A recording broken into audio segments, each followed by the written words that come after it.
Warning, this episode of Off Air is heavier in terms of subject matter, and so if you're looking for something a little bit more lighthearted, maybe go check out Styles of Radio for some of our other great shows. All right, enjoy.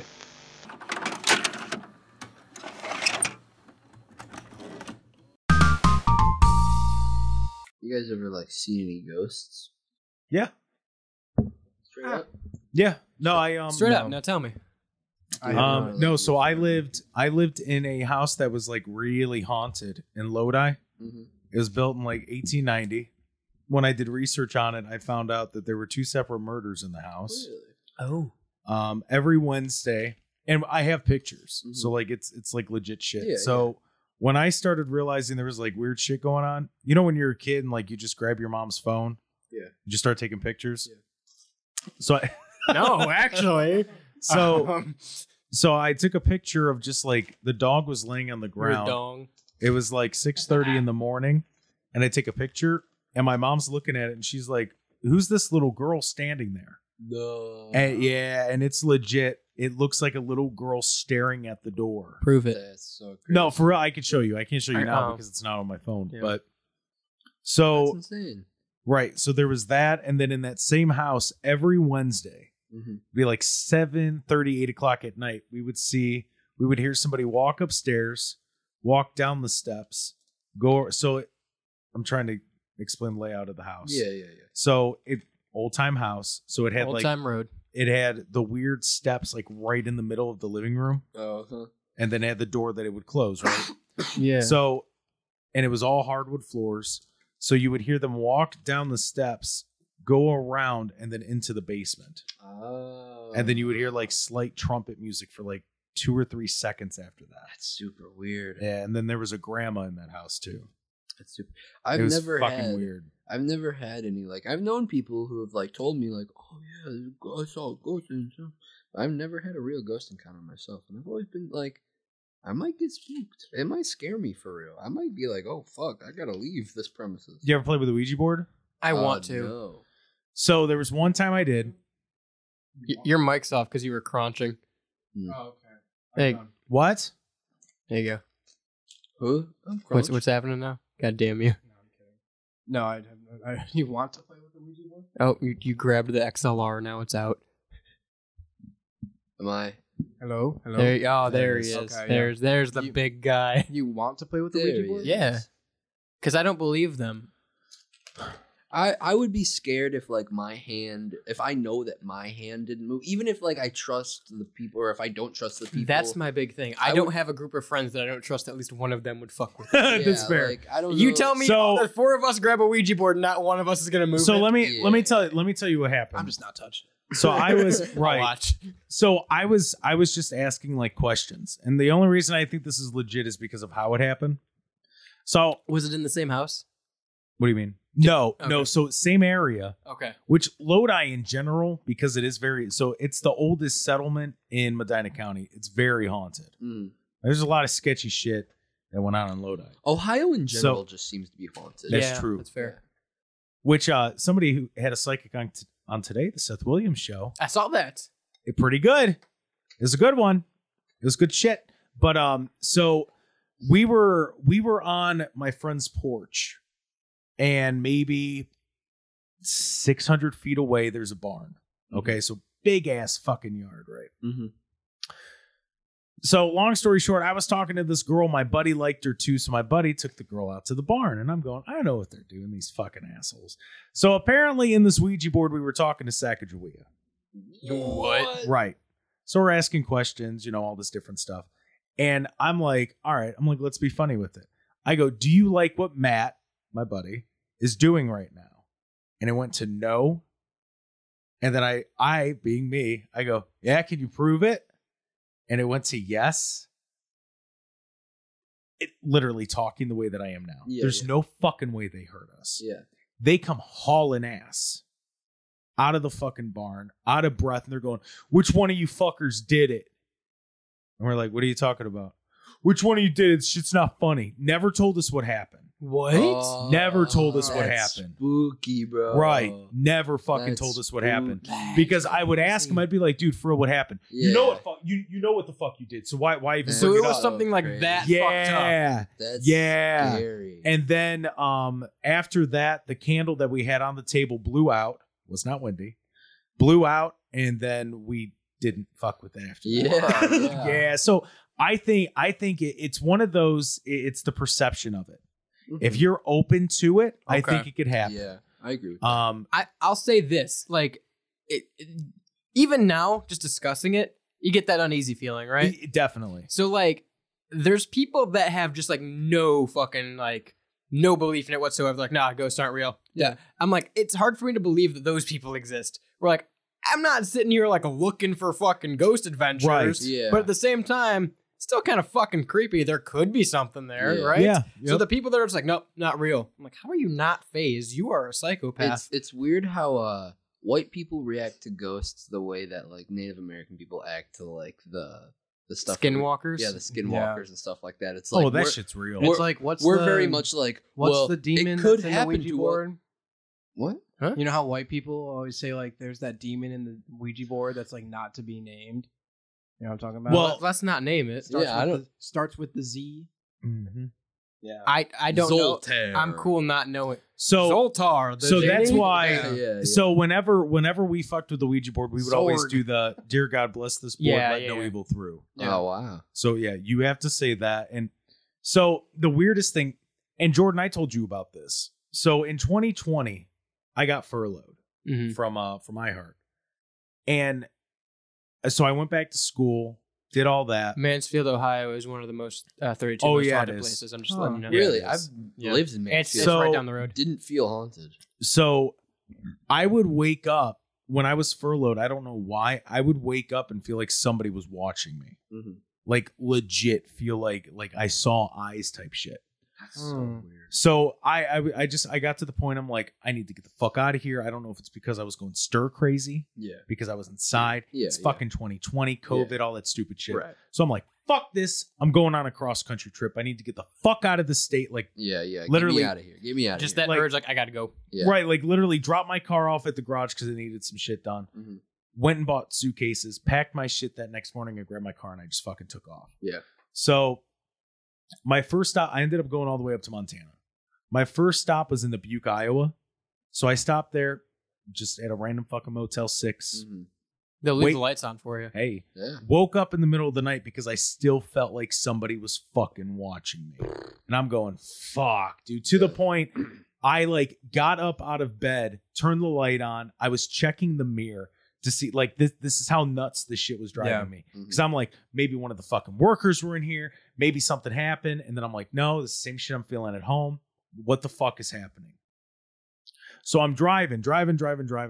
I'm on the phone with my cousin in the middle of South Dakota. And he goes, where are you at right now? So, I'm kind of telling him, oh, the sign I just drove past because he's looking at the map, seeing if Yeah. there's anything weird.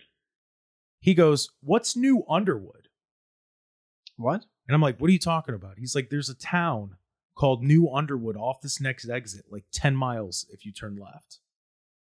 I'm like, that's fucking Yeah, weird. That's crazy. So then he starts looking this shit up. The guy that the town was named after looks identical to my dad. I remember you showing me that. Wow. Fucking Yeah, no, he's right. identical to Yeah. my dad. That's Turns out crazy. the guy is my great uncle, born in West Virginia, like the rest of us. Hillbilly lived down there, Yeah. right? Took off at like 17 and was like, "This ain't it. Yeah. Everybody's on drugs. Everybody's drinking. I'm not doing this shit. I'm moving to fucking Australia. I'm gonna be the best water buffalo rancher ever." And he ended up being it. Wow. Crazy. Wow. So this town is named after him. I drive through this town. I just stop. I'm not really talking to anybody. I'm Yeah. just kind of looking around because Yeah. it's small, dude. Yeah. Like 700 people. They got their own high school, yeah. like type shit. Yeah. Fucking awesome. Yeah. That's Since then, whatever was watching me isn't there anymore. You just had that Wow. urge to go there. I dude, like what are the fucking chances of that Yeah. happening? So So- then I end up going up. So I went Did to you like talk to anybody in the town and were No. you like, dude, you should have been like, yo, know Did you get a the- shirt that said New Underwood at I least? wanna. Yeah, I was you should- looking. You should Okay. go back. I think there. I either want to go back there or I want to hit up the high school and just be like, hey. Okay. So Yeah. I know for a fact like I'm related to the guy that your town's Yeah. named after. It'd Yeah. be kind of cool to get a shirt. Yeah, something like that. Something they were like, go talk at the. I don't know. But like I've always had weird shit like that to me. I so have crazy. 2 instances that come to mind. Mhm. And one of them I know what the feeling was, and so like I know it wasn't anything paranormal. Mhm. The other one I still can't explain, but I have a theory. Mhm. So first, the only time I understand the idea of sleep paralysis demons. Yeah. I have Yeah. insomnia though, Yeah. so like I'm I- rarely asleep anymore. Yeah. I used to have it when I was in training. Insomnia or sleep paralysis Sleep demon. paralysis. Yeah. Um, I've had it once, and it felt like the most real. I want to thing hear in- yours after this again Yeah. too, I because have- yours is yeah. crazy. I had Yeah. it for a solid like 2-3 months. All right, So hang on, can rewind. we explain what that is? Yeah, Because so I don't know for sure. a sleep paralysis, from what I understand, and you guys have probably know more than me, a sleep paralysis demon, from what I understand, is like this entity that you Yeah. feel that you can't really explain what it is that's over you, watching you, and like almost restraining you. in some You're asleep. starts too, You're right? asleep. Oh, and so- you're in a dream, but you wake up and you see your room around you, but you can't move because you're That's still what sleeping. that's what it was? Okay. So But then you I've see had that and then you before. see a Can figure I- in your room. Can I tell my story really quick? 'Cause Yeah, I no, feel go like ahead, because mine- yours is going to be more of I a story than mine. I had known what sleep paralysis was, but like I couldn't fully like wrap my head around what was happening.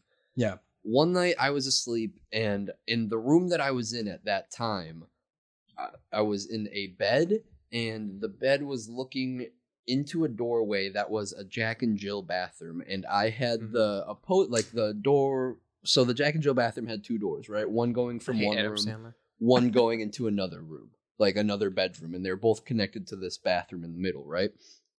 The further door was closed, but my door was open, and at the further door there was like a hamper for dirty laundry. Yeah.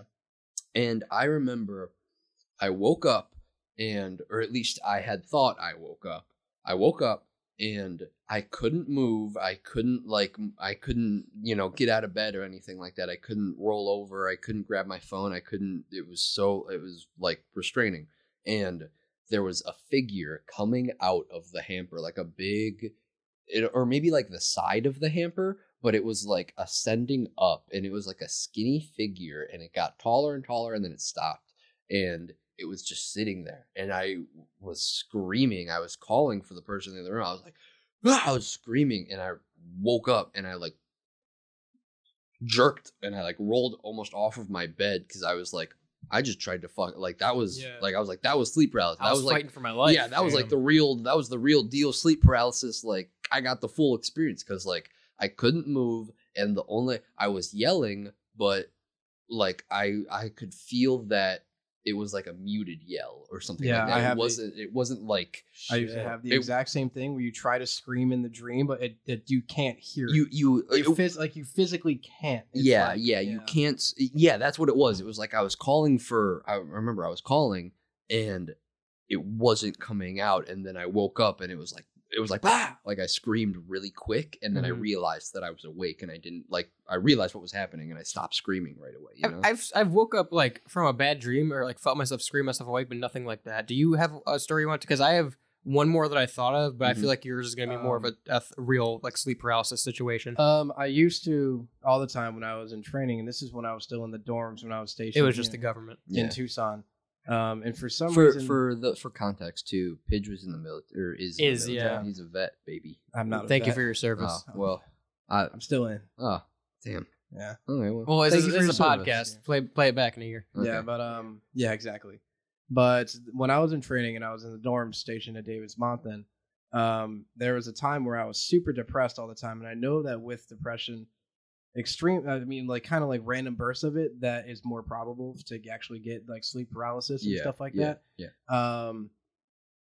But in my dorm, the way that it was set up is you walk into the door, your bed's right there to the right, Mm-hmm. and then you like straight ahead there was a bathroom, Mm-hmm. and that was about it. And I just remember I would always keep my lights on. Mm-hmm. I usually kind of keep like one light on in my room. I hate sleeping in pitch black, Okay. so I was keeping the light on in the bathroom, and I was just remember it was for like a solid 2 months because I was so like Was it depressed at the time.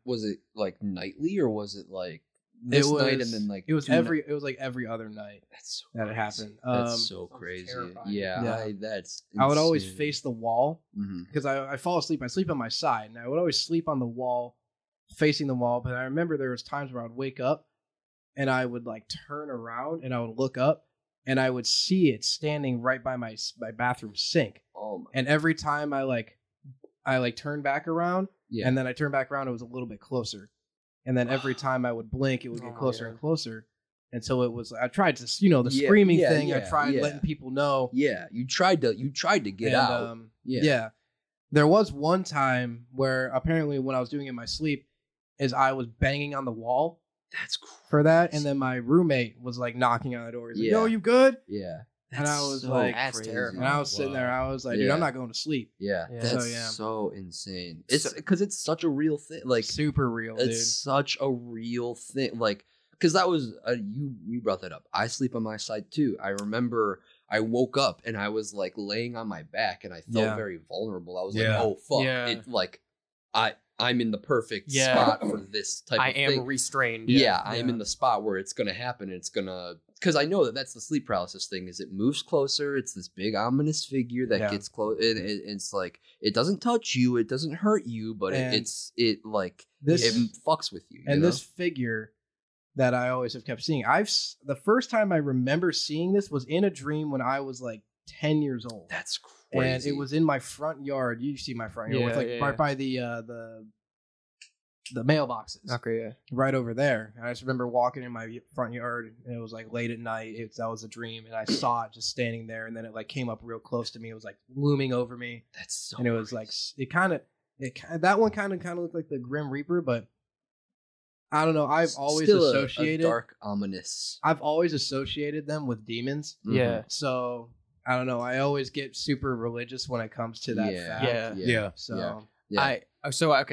Couple stories, Mhm. and 2 of them I'll let you guys be the judge of if this was sleep paralysis or not. What you think? Mhm. Okay. First story I know is not, but this is the first time that I correlated that kind of a feeling. Mhm. So when I was in high school, lived in Valley View, and my house was in woods both sides. Yeah. You guys have both seen it. Yeah. Had woods on both sides of my house. The house is new, built. No one ever lived in it before us. Like wasn't haunted that I know of, anything like that. Yeah. Right. Yeah. But I remember one night, it just turned spring, and the way my bedroom was set up, my bed was right next to a window. So like I could open it up. There's the window right there. I can get onto the roof if I want. Right. Mhm. So it was right there. It was right by my head when I slept. On my side, it was right there. And I remember the one night, just this big thud, vibrations throughout the house. yeah. And I remember like I woke up because of the loud fucking noise, like a Mhm. bang, Mhm. louder than a gunshot. And I was laying there and like I couldn't move. Mhm. And I'm like, oh, what the fuck was that? So like sit there kind of shaking for a minute, like the nervous system shakes, Yeah, you know? yeah, Yeah. Or you're Yeah. not physically shaking, but you're tingly. This gets into my next story that I want to tell after yours. Yeah. So I'm sitting there, I'm like, what is this feeling? So finally, like, took a couple breaths, got moving. Wasn't like I was awake. Wasn't like a dream or anything. I heard the bang, so I'm like, is someone in the house? What is this? What's going on? Mhm. So I grabbed something on I don't know what the fuck it was. I was like 17. I grabbed something on my fucking room and went out into the hallway. Mhm. But I remember I go into the hallway because my bedroom's on the second floor. Mhm. So I go into this hallway and it's like the bathroom across from me, a bedroom to my left, a bedroom to my right, and my dad's room, and the stairs downstairs. Yeah. So I wake up, I turn my light, and I go to open the door, and I can't. It's stuck shut. Mm. Like I'm fucking yanking Yeah. on this door. Like handle Yeah. is turned, I'm yanking on it, and I put my foot on the wall and I pull it open. I'm like, what the fuck is going on? Yeah. I'm like, it feels like the house is like sinking in or something at this point. Yeah. So I'm like, why can't I open this door? This doesn't make sense. Yeah. And so I remember running outside, and my dad ran out the door too, and we were both just like looking around, like, what the fuck happened? Mhm. It turned out it was a tree that fell Okay. on the window in my That's bed. Like it didn't go through the crazy. house, it didn't hurt the house, fucked up the Mhm. gutter. Mhm. But like that could have killed me. That's like it fell crazy. where Damn. my bedroom was. That's insane. And that's like the first time I knew that feeling. Now, yeah. here's where I'll let you guys be the judge of these two. Mm-hmm. This is the first time you ever have like sleep deja vu where you see something in a dream Yep. and it happens. Yeah. I had it happen moments after. Mhm. I was 4 or 5, living in Parma, and just a fucking kid, 4 or 5-year-old kid. Yeah. And I was asleep, and I had this dream that I woke up and went downstairs into the living room, and I saw my mom in the kitchen looking out the window that was over the sink into the backyard. We had a big backyard, and there was just a deer out there, right? That's all she was looking at. Yeah. It's terrified of me. I woke up, I was screaming, I ran down the stairs to go see my mom. She was staying in the kitchen looking at a deer. Mm. Now, the only thing that I remember distinctly about this thing is like, and again, it happened moments apart from each other. So I don't know what's the dream and what's real at this point. Yeah. But in one of them, there were red eyes, and I would like to imagine that it was the dream. Right. Yeah. So that's the first You say instance. on the deer, or On the deer. okay. Yeah. So that's the first instance that I have with something like that. Mm-hmm. Now, this next one is very recent. Mm. A couple months ago. I feel like I've seen the same thing, which is weird. The deer with red eyes? Yes. Skinwalkers. Skinwalkers. In a dream, I feel like I have. Yeah. I wonder if that's like because like a dream analyst, right? I wonder if that's a thing. So this next one, and this is the one I just have a theory about because I still can't really explain it. For context, I have anxiety, I have depression, and I have costochondritis, which is inflamed cartilage in my chest and lungs. I have no control over it. Every so often it acts up. It fucks up my nervous system and my breathing. I'm pretty sure all of you guys have seen me with it. Like, I can't breathe. Yeah. I get numb. I can't walk. It's usually when we kick them, we're like, get up, fucker. And like it's no big deal. There's nothing they can do about it. I take some aspirin. I get over it eventually. But like it kind of just incapacitates me for a little bit. That being said, it's very painful in my chest and it's hard to breathe. I can't catch my breath and I'm numb. So one night, probably like 3 a.m., this house, a couple months back, it's like 3 a.m. and for some reason, I was watching TV downstairs. I was super tired, but it's 3 a.m. and I'm like, I want to go to bed. And I don't know what it was about me, but it's like, I don't want to go upstairs. I don't know what it was. It wasn't like I didn't want to walk upstairs. It wasn't that I was too tired. It's like, I don't want to go. I feel like I shouldn't go upstairs. I don't want to go upstairs. I don't know why. I still to this day don't know why I had that feeling. I'm sitting there, I'm watching it, probably Seinfeld or something. I'm watching TV. I'm like, I just don't want to watch TV. Like, I want to go to bed, but I don't want to go upstairs. And I don't know what this feeling is. But eventually I'm like, it's stupid that I'm down here and I'm tired. I'm going to go to bed. So I turn off the TV. I turn off the lights. I walk upstairs. And I walk upstairs, open my bedroom door. And as soon as I step through my bedroom door, it felt like just, you know, those air cannons? Yeah. It felt like I was hit in the chest by one. And it like knocked me back for a second. And it was like that feeling of costochondritis where there's just pressure on my chest and I couldn't breathe and I don't know what it was. And I just kind of stood there. I stood in the hallway because I took a step back out of my room and just like tried to catch my breath. And I'm like, what the fuck was that? Now I went in my room and went to bed, but like I laid there for a fucking minute just like with this pressure on my chest of like what I felt like someone was sitting on me.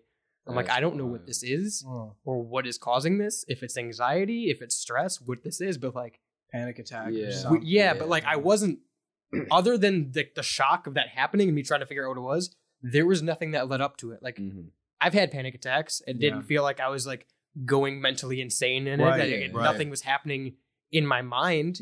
But like just this physical like pushing on my chest. And it was the craziest fucking That's wild. thing. So I'll let you guys be the judge of that. That's really interesting. I think it's a mixture of your anxiety and everything you got going on because you already didn't want to go upstairs. But I don't know why. That's the thing. Well, your anxiety.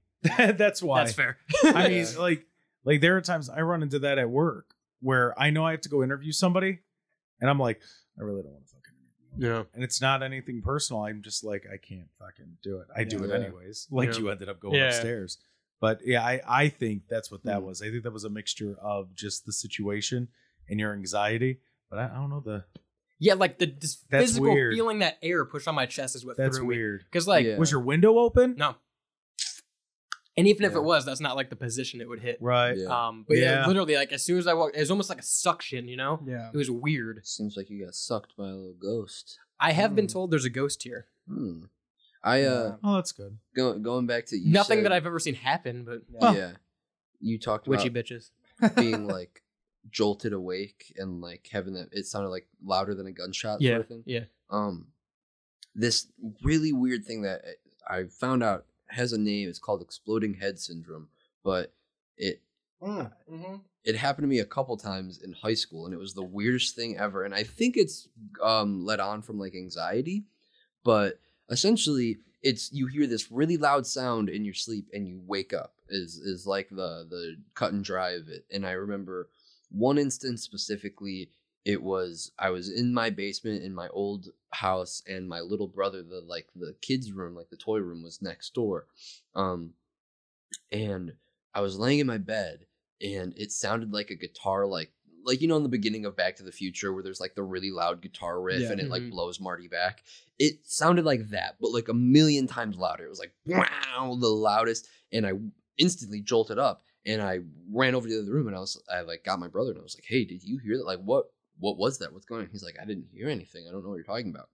And then there was another time where it was a gunshot, but I remember it being more of like a guttural gunshot, like a shotgun gunshot, if that makes sense. Like it wasn't like a bang, it was like a boom, you know? Yeah.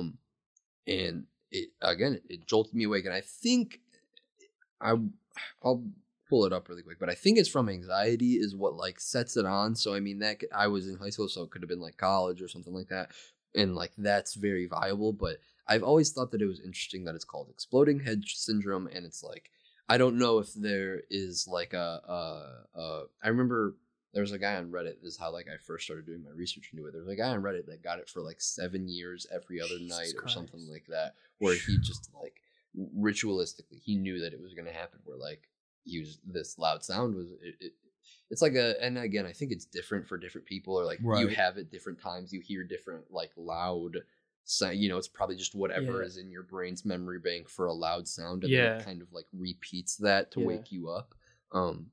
But really strange, like, and I don't think there's a preventative. It's just one of those like brain things. I've definitely been woken up by a fake loud sound that I heard. Yeah. That's definitely something that's happened to me. This reminds me of, there was a movie that was put out in 2020. It was a Canadian science film. It was called Come True.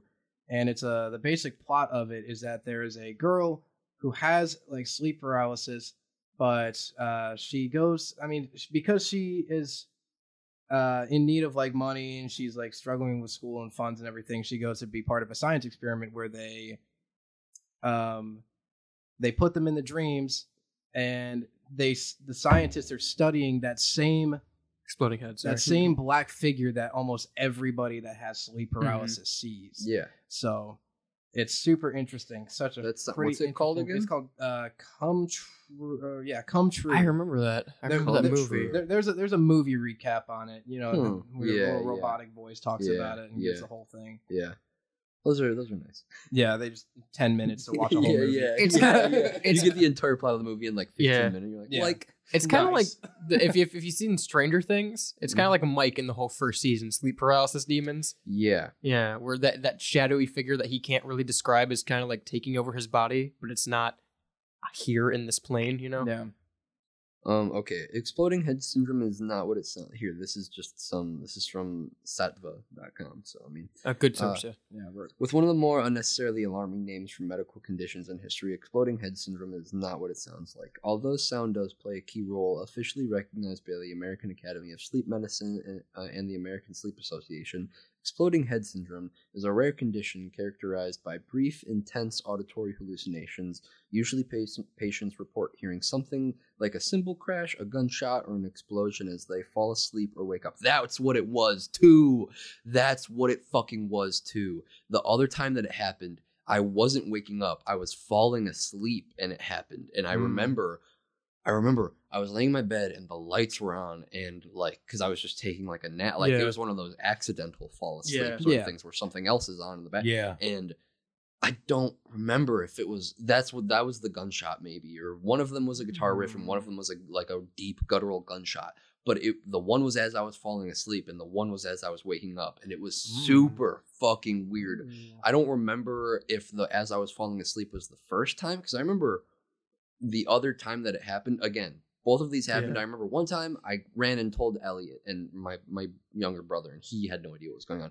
The other time I ran upstairs and told my mom, and my mom was like, oh, I think I've heard, and she told me about exploding head syndrome. Like, she was the one who put me onto this. Okay. It might be genetic then.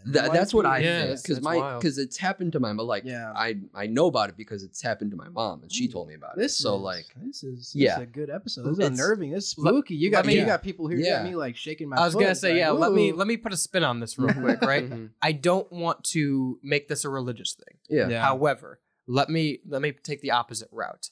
Have you ever heard anyone's voice, any kind of sign in a dream that put you at ease when you woke up? Have I heard anything? I have a very specific, and it's like almost like I've never talked about this. It's very specific, and it almost scared me when I woke up. But I was like, you know, like when you should be scared of something, but you're just very at peace. Yeah, like your whole body's just relaxed. Yep, that's what it was. I was talking to this girl. This is a long time ago, like middle school maybe. Okay. I was talking to this girl, and I knew that things were ending.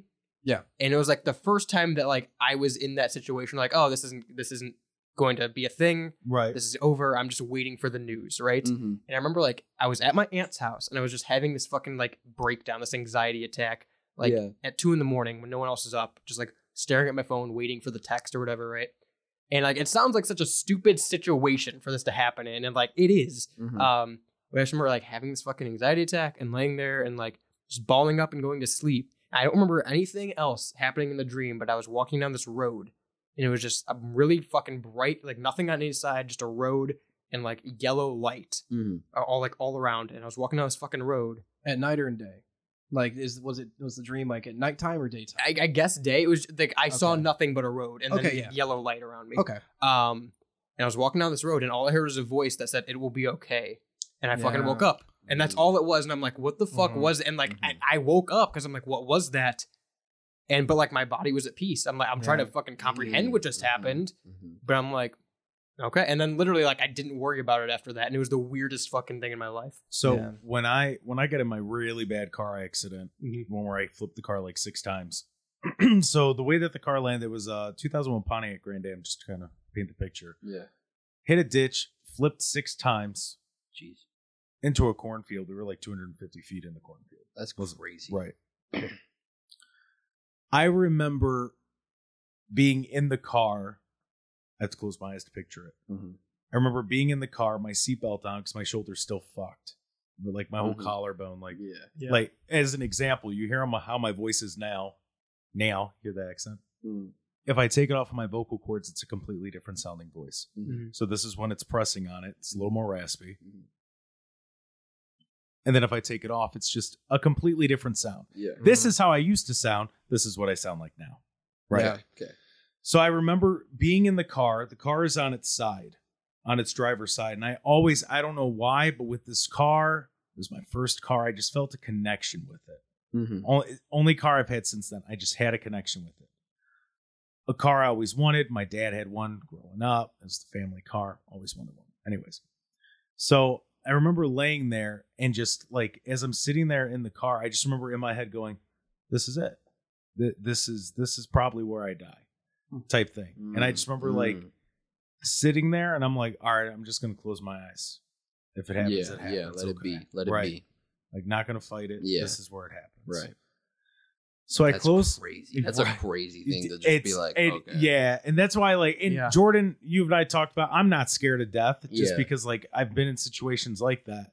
Yeah. And I just remember kind of like laying there. So to demonstrate, it's on the driver's side. Driver's side is on the ground. So like my driver's side door is on the ground. And this is after like you have already like car is stopped. This is when you're car is thinking this. stopped. Okay. There are 3 other people in the car with me. They're all, oh my God, you know, and I just remember like sitting there and going, all right, this is it. This is how it happens. So because of the way that the car was flipped, they couldn't get me out. So the 2 people in the back seat obviously were good. They were able to get out.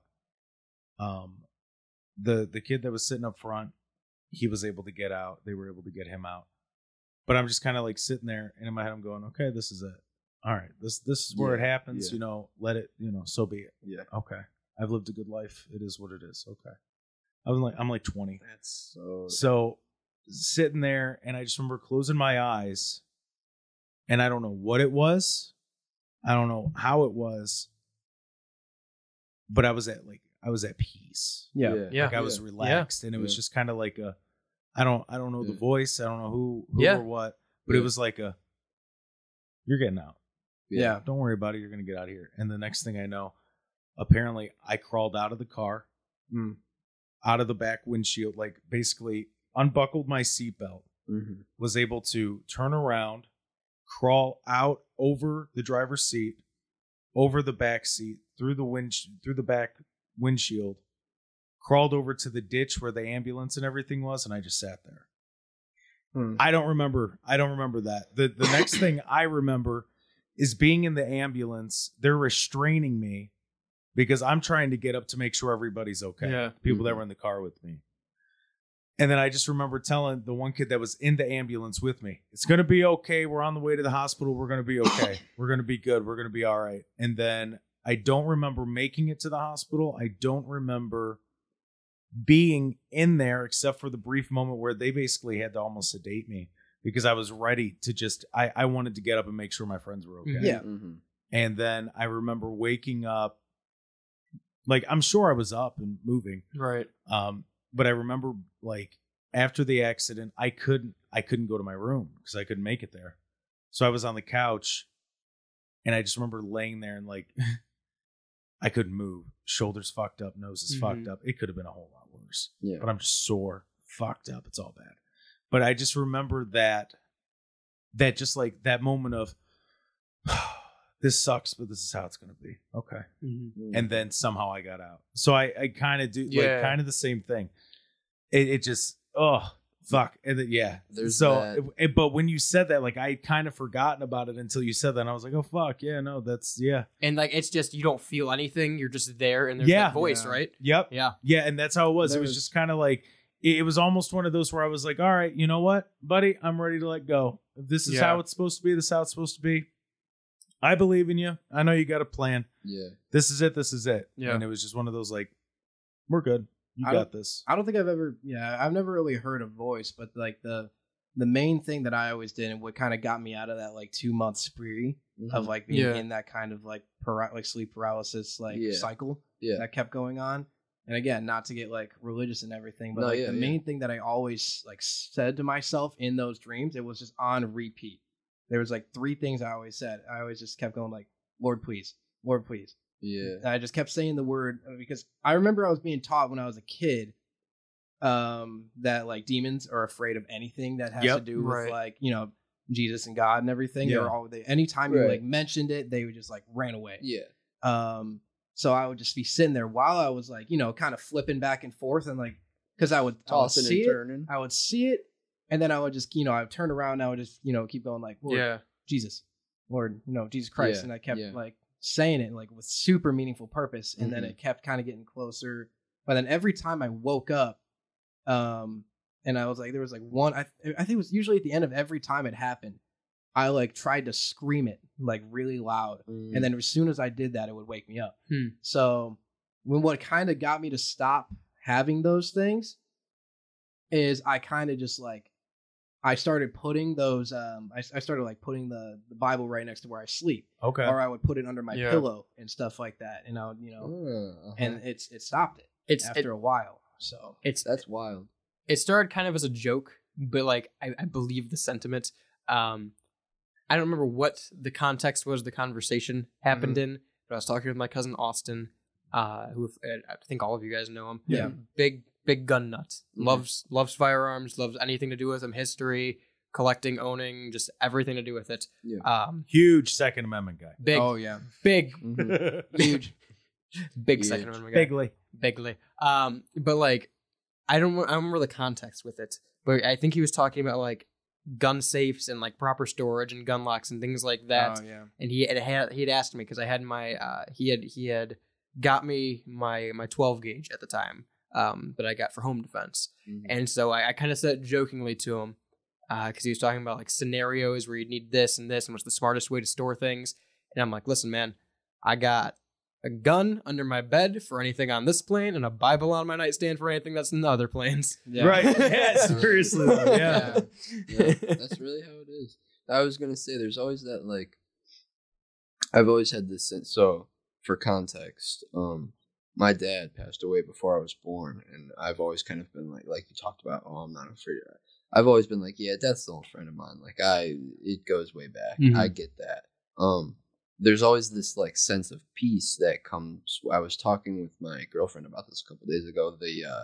Like the real depictions of angels and stuff like that. How it's like rings of eyes in the sky, and like there's one where it's the head of a bear, the head of a goat, the head of a man, and the head of like a wolf or something like that. And then it's got wings, and it's got like wings on its bottom too. It's got like 4 sets of wings. So there's a couple different sects of angels that like go in Revelations. Like it's gonna, you know, the rapture, they're gonna come down, and Jesus is gonna be there, and right. it's going to be this big. It's going to be the rapture, right?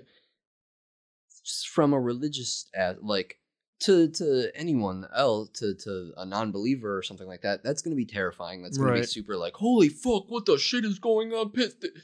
But to anybody who's like, who believes in God and kind of gets the gist of what's going on, it's going to be, or at least It'll be unnerving. Yeah, it's going to be unnerving, but I at least like to believe that there will be that sense of Peace. Yeah, that you, absolutely. that you got in the car, that you know, like, it is a that, terrifying experience, but you are not afraid. yeah, but like, Yeah. you know, you're like, okay, I see what's going on, I get it. There's this sense of everything is where it's supposed to be. I'm doing what I'm supposed to be doing. Well, this is yeah. going, like, the things that are supposed to be falling in are falling into play. Yeah. And we're just kind of, there are going We're to be here people, for it. there are going to be people that's going to be weird for, and it's weird for us, but like, we get it, I think you it's know? that piece talking about the Bible when Jesus is on the cross and he's got the two people next to him. You got the guy who's going, well, if you're the Son of God, do something. Yeah, Right. Yeah, And then you got the other guy who's going, you are the Son of God. I'm sorry for what I did. I assume it's that piece that the guy who went, dude, you did everything you could. This is what he's Yeah. doing. Yeah, That's the it's piece that we'll feel. that I agree with that. It's that piece of like, it sounds corny and it sounds, you know, whatever may have you, but let go and let God, of like, just, I don't know what's going on. This is clearly above my human pay grade. Like, just let it. It's not up to me at this point, right? Right. Let it Yeah. fucking Yeah. happen, man. I don't care. Like, I'm putting it in your hands 100%. The cards are in, the That's- ball's in your court. That's you know? like I always say, and Jordan and I have talked about this before, where it might sound corny, it might get people pissed off. I Yeah. don't care. I believe that God has a plan for each Yeah. person. 100%. And I don't think there's one set path. Yeah. I think there's a million paths, and in between each path, there's Yeah. a bunch of swamp water. yeah. And it's just enough that I it's like like that, right yeah. above your Yeah. mouth, and you're drowning a little bit, but you're just dredging your way through it. You're just walking through, and then you Yeah. get back on that path. It's way outside of our comprehension. Right. Yeah. But I believe everything happens for a reason. For instance, back in November, I had that audition. Yes. Mhm. I was given that audition to show you're not ready yet. You Mhm. think you are, Mhm. but you're not ready yet. Yeah. But there is a path that is set for you. You will get there eventually. You see you can do it, but you're not ready yet. Yeah. When you are, that's when I'll give it to you. Yeah. And I'm going to keep testing you. Yeah. And there's going to be little things in your path. And each time you overcome it, you're going to be one step closer to where you need to be. Yeah. And that's what I think death is. When we experience death, it's not because he's unfair and unjust. It's because it's something you can handle. Yeah. Yeah, you got to go through it. I'm very much someone where I have to let my hand touch the fire to know that it burns. Right. You know, and so Yep. it's like, it's the same sentiment of I don't fear. I have to die to know what death is like. So until then, it's just fucking something that happens to everybody. Well, and it's like, okay, well, what, you know? I'll maybe put it this tickles. way too. You have to die to know what living is. Know Yeah. what life Right. was, right? Yep. Mhm. Let me ask Mhm. you this. Old Bob Ross. Just Just to- have a little sadness in once in a There you while. go. That's right.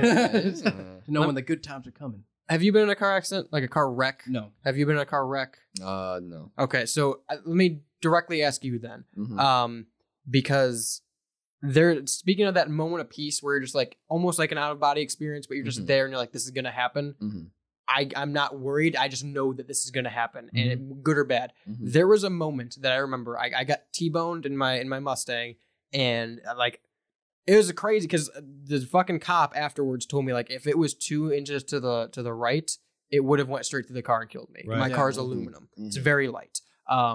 So I got hit, but I remember it's a 4-lane road during rush hour and a double turning lane, so it turns both ways. Yeah. And I just remember sitting there and I'm turning left into a parking lot and it's fucking full traffic and I'm just trying to find a spot to go. There's a big ass van in front of me, Yeah. so I can't see the Yeah, next lane yeah, that I'm turning yeah. into. Yeah. And I remember he's waving me on. There's people in the far lane waving me on. I'm like, okay, I'm gonna go. Jeez. And as soon as I cut the wheel, I came an inch out and I saw a car coming and time stopped and I said, I'm going to get hit. I Yeah. said it out loud. Yeah. I wasn't in panic. I wasn't Yeah. in fear. I said, I'm going to get hit. And that's the last thing I remember happening before I flipped over the curb. There are those times where it's like everything freezes for a second. You know exactly what's about to. It doesn't matter if it's good or bad. You know it's about to happen right now. Yeah. You can't stop it. When- It's just like, I mean, boom. I used to rock climb all the time too, Ooh. and I've had definitely those experiences. And people I rock climb with all the time. I mean, I'm all harnessed up and everything, Yeah. Right. But there's obviously those times like when you fall.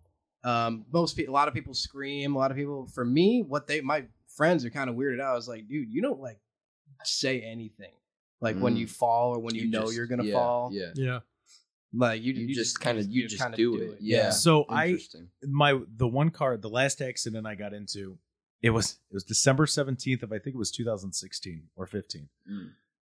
Driving to work, it's like 7:00 in the morning. This is when I worked at Verizon. I had to open the store. It had rained the night before, so it was just a sheet of ice. And if you've ever been on 224, I'm in Medina County. Now it's all lit up. They've completely redone it, but it was dark. Hit some ice, went off, and to give you an example of how the car flipped, I was driving this way. When it landed, I was facing this way. So the car completely 180. Right. And it landed, ironically enough, on its passenger side again. And I remember as I was sliding to go ahead, I go, okay, this isn't going to be good. I need to somehow be standing when this thing lands. I cannot fall with it.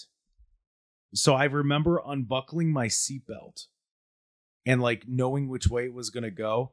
And then as it like hit, I remember leaning to the passenger seat. So almost like so it hit, like as I'm heading towards it, I'm like, okay, I'm going to need to position myself. So I remember unbuckling and like leaning to the passenger side.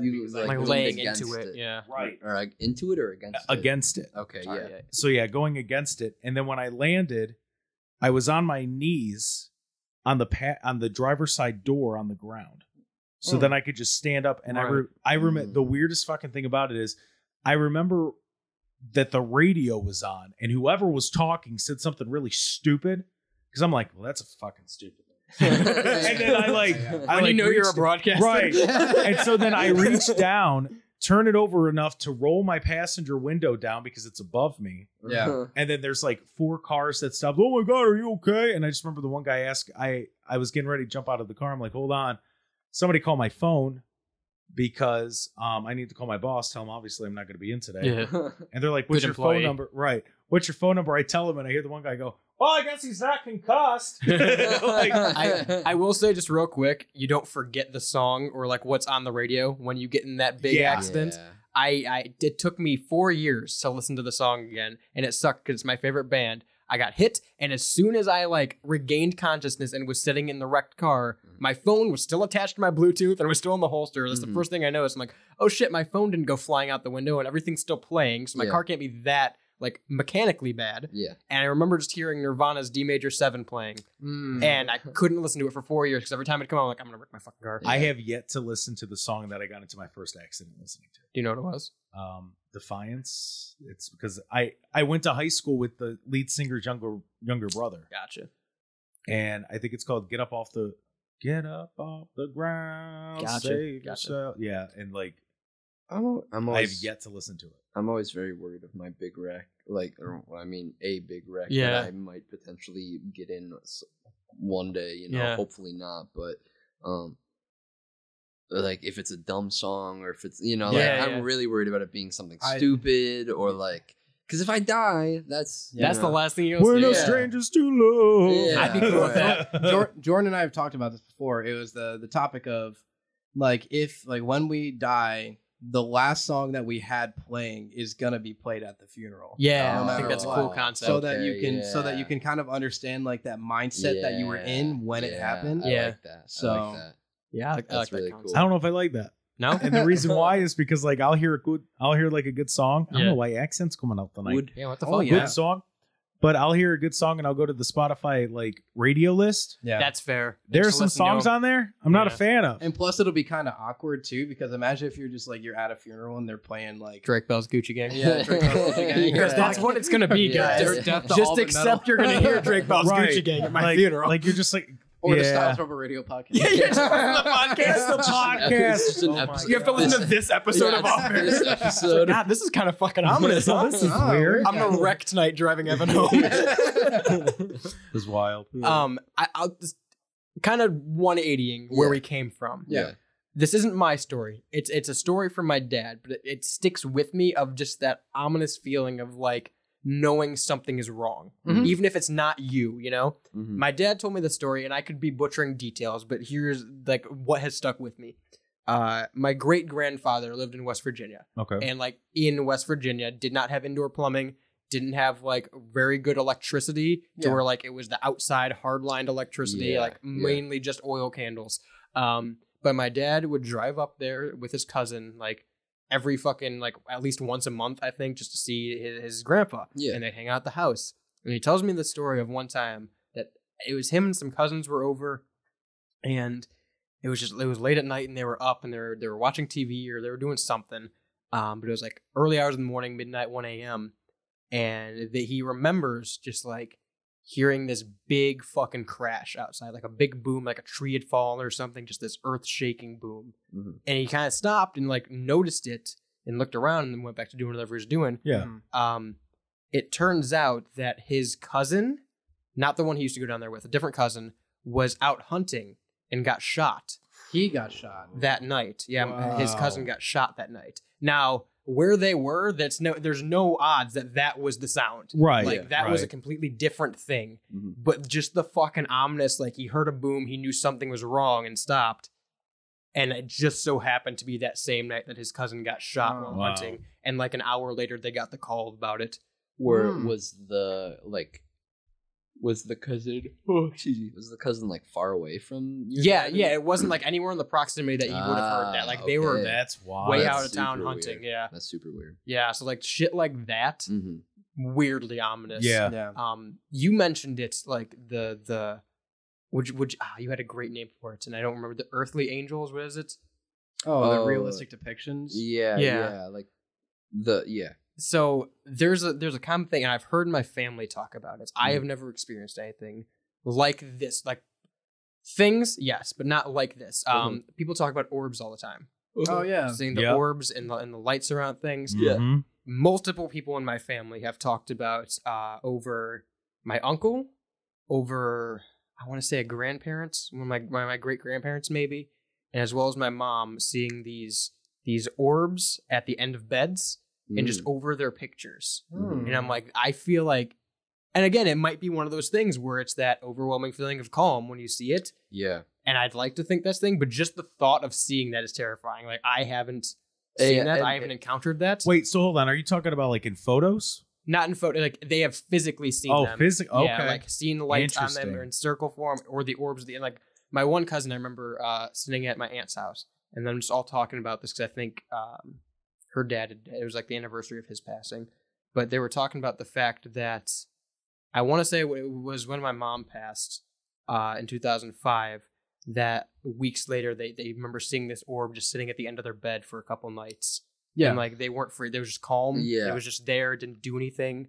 But like that whole concept is just wild to me. I wonder if that's one of those things where like it's scary now, but then you see like tonight or something like that. Right. It's there and you're just like, yeah. This is what it is. Like, and that's what I would hope it would be, right? Yeah. So my grandfather passed was like mid-May. Mm-hmm. It's like 2 weeks later, because I'm in the house that he lived in. Yeah. I would smell his cologne in the garage. And it was to the point like I smelled it and I'm like, nah, there's no way. Yeah. So then I asked my mom, I go, hey, stand right here. And she's she has that look like, what the fuck? Right. Yeah. And then when my aunt, before we got into it, when she stopped by, she smelled it too and she noticed it. Now, when my aunt and I got into it, long story short, aunt always treated me like shit. I'm black sheep. Hi. That's why I'm in broadcasting. But somebody loved me. My family didn't. No. We already had that as an open. Right? So we got into it. Since then, it's gone. Really? Yeah. Have you ever had dreams where you talked to your dead relatives before? Yes. I have not. Yes, I have had one. So my Aunt Rosie, who I was very close with, she's the reason I got the cross tattoo because it's like one of those, like she's always here with me. Yeah, there's one dream that I remember, but I remember having other dreams where I've seen them and they were just there. But like, yeah. I going back to like that whole at peace thing and like you guys were talking about when we were talking about sleeping and sleep paralysis and stuff like that. I've had trouble falling asleep in the past, and I've definitely have like bouts of insomnia and stuff like that. But I've always kind of been like, okay, when I'm asleep, I'm with my dad. I don't remember my dreams all too much, but I've never like, there's never been like a week where it's like, yeah, I'm waking up on the wrong side. You know, it's always just been like, yeah, wake up. Normal sleeping to me is very like I close my eyes. I wake up and time has passed. There's not like Yeah. I sleep bad. It's not like I had a bad dream tonight. It's Right. not, it's all very cut and dry, sleep good, like, It's like in a movie almost, yeah. where like the scene where they would go to sleep and then wake up. Yeah. Yeah. It doesn't, like, I feel like there are people who remember their dreams really well and they can recall you their dreams Like and every night. yeah. That's how my girlfriend is. Every single night she can remember her dreams. That's how my girl, and it's for me, it's like, I don't remember my dreams, but she'll be like, do you sleep good? I'm like, There's some weird fucking dreams that I remember. I dude. think I slept Yeah, it's good, always like, the fucked up ones. I got a fucking off of the spooky topics after you. No, I got yeah, a yeah. funny ass one. No, I've always felt like sleeping to me is a very peaceful, normal, like you said, like a movie. You like cut to the next scene and they're waking up. It's like Mhm. Yep. I've never had any weird bouts or like except for that sleep paralysis. And, Right. But, I wonder if that's an anxiety thing. It might be. I think Anxiety. it. Y'all got depression. anxiety? Yeah, I Yeah. think Got a lot it of is. I think it is. Yeah, I It's do. probably I got like the anxiety biggest and part of all of paranoia. that. Like with Because, the, like, paranoia a lot at times. with the like especially when I'm by exploding head myself. syndrome and stuff Yeah, like because that. I the know with- waking up and the falling asleep with that loud, that has to be Like Yeah. I know myself dealing with the anxiety stuff, and I always tell people this, and I know it helps some people and it doesn't. But like the whole like, and you'll understand with anxiety how you have your upswings and your downswings, and Yeah. it's so Mhm. fucking drastic. Mhm. And like people that don't have anxiety don't understand when I say this, so you guys might. I don't have bad days. I have bad moments and good days, Mhm. Yeah. Mhm. and Yeah. that helps you from getting sucked Yeah. into that downswing. yeah. Like you'll like, and you're getting shit on at work, bosses up your ass, just a bunch of stupid shit. That's a bad moment in a good day because it's impossible to have Yeah. a bad day. yeah. Your I mean, entire day is not bad, There's but you're gonna have some shit moments. there's some times too. I mean, even this happened this week while I've been in Ohio, so like my girlfriend can testify to it. There was one night where I woke up and I was super claustrophobic. Like I just felt like I was Really? being crowded. Really? I've Yeah. had that. Yeah. Yeah, That's where I was interesting. sitting there and I felt like I was being crowded. My breathing started getting heavy and stuff like almost like like that. get off of me. Like, Yeah. I Let me need ask to you, get what'd you the- do? I sat up on the edge of the bed. That's Okay. what I did. I I've moved had that around. happen several times. and I I just either let- sit up or leave the room. Yeah, I gotta go. Yeah, I Yeah. let the cold air of like the fan hit me, Mhm. getting out of the comforters and stuff, Yeah, and I yeah. let Yeah. the cold air hit me, and it just felt a lot better rather than being all warm. Because Yeah. when you're crowded by things, your body feels warm because the Right. heat, so. But yeah, so Anxiety is so weird because we all know that it's in your brain. Everybody Yeah. knows that it's in It's all in your head, man. It's in everyone's brains. Mhm. But as you're going through it, it is so perpetually real. Yeah, You yeah, are yeah. dying. You are in a dire Yeah. state. You Yeah. need to leave. You need to whatever it is that your brain is telling. It's dire and it's real, and you like so much so that you make everyone around you make it feel real. Like And it's Right. it's so real to you that you It's make- almost like you need it justified. yes. Yeah. You brought this up to me a couple weeks ago, and it's the first time I've heard anybody besides myself have anything like this, so I want to put it out there on this Mhm. platform. You said phone anxiety. Yeah. I huge have, phone for the past anxiety. month, 2 months, I have had phone anxiety, and you described it perfectly when you said that because I didn't have a word for it. Yeah. I don't know what it is. Yeah. Notifications on my phone. No, I Having the fear of getting notifications Yeah. on my phone. I hate it Texts, so Snapchats much. that are unopened. Well, Yep. I don't think I- Having me, a call for me, like anything to that level where like I am going to get some kind of news or some kind of information Oh, yeah. that I am not like knowledgeable already. Like if I send you a meme and I'm expecting a reaction, I'm okay. Yeah. If I get a snap, it could be from someone If I know it could be from a Snapchat from Yeah. Shayne out of the blue, and I'm like, shit, what's wrong? Does he have Yeah, COVID? Is yeah. something gonna happen? Is he Yeah. leaving the show? and you're sitting yeah. there and you get the notification, you turn back around, And it says hi. and you're Yeah. and you're And just it's like a fucking lost media video. Yeah. no, and you're like, she's probably just sending me a fucking stupid meme or like Right. whatever. But Right. then you sit there and you're lying down, and for 10 seconds later, you open your eyes back up. You're like, Well, something could be. Yeah. fucked What up. if Yeah. not? What if that's not the Like, case? well, Yeah. And then you do it, and it's a meme. You're like, oh, Yeah. fuck. for me, it's so like I have a video of it because I wanted to talk myself. Like I was dealing with it really bad in the car one time, and I Yeah. wanted to talk myself through like what I was feeling in the raw. And it came down to like it's this.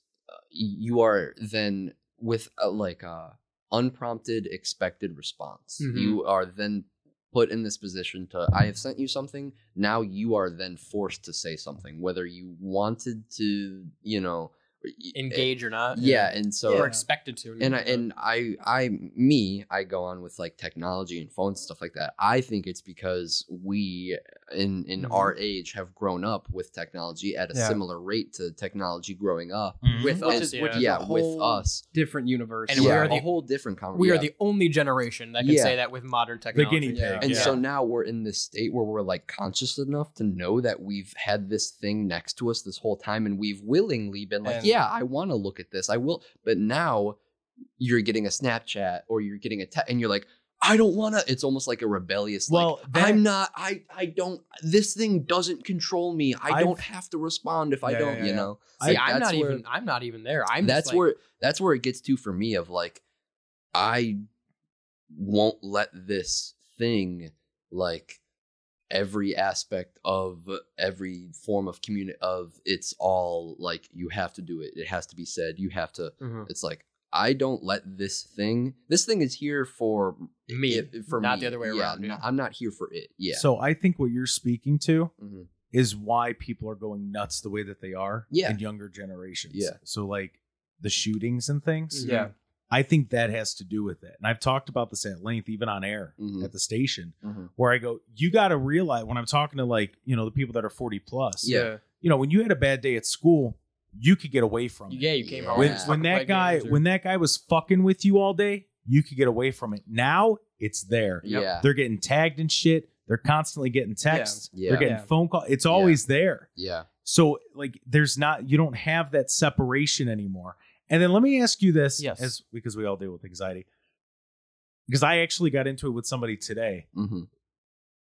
When you have a lot of shit going on, you just become like the zoom. Tunnel vision. Absolutely. I gotta do this. And so like, and when your mind's not right, you're going, all right, I know what I need to do to fix it. I just need to do it. And it's going to take time to do it, but I can do it. Yeah. So you kind of cut people out. Yeah. It's nothing personal to them. Nothing personal to them at all. Yeah, you got to do what you got to do. Literally, I was trying to explain that to someone today. And they're going, well, why don't you just tell me what's going on? Because I don't know what's going on. I don't know, right? Exactly. I don't know. Yeah. And I literally... I gotta get away. I got to do what I got to do. And then I'll come back and we can talk about it later. I've had to tell this person this 4 separate times in the last week and a half, 2 weeks. Yeah. Where I'm going, when I figure it out, I will tell you. Yeah. Yeah. And then they end up, it's like, they go off. You're a terrible fucking person.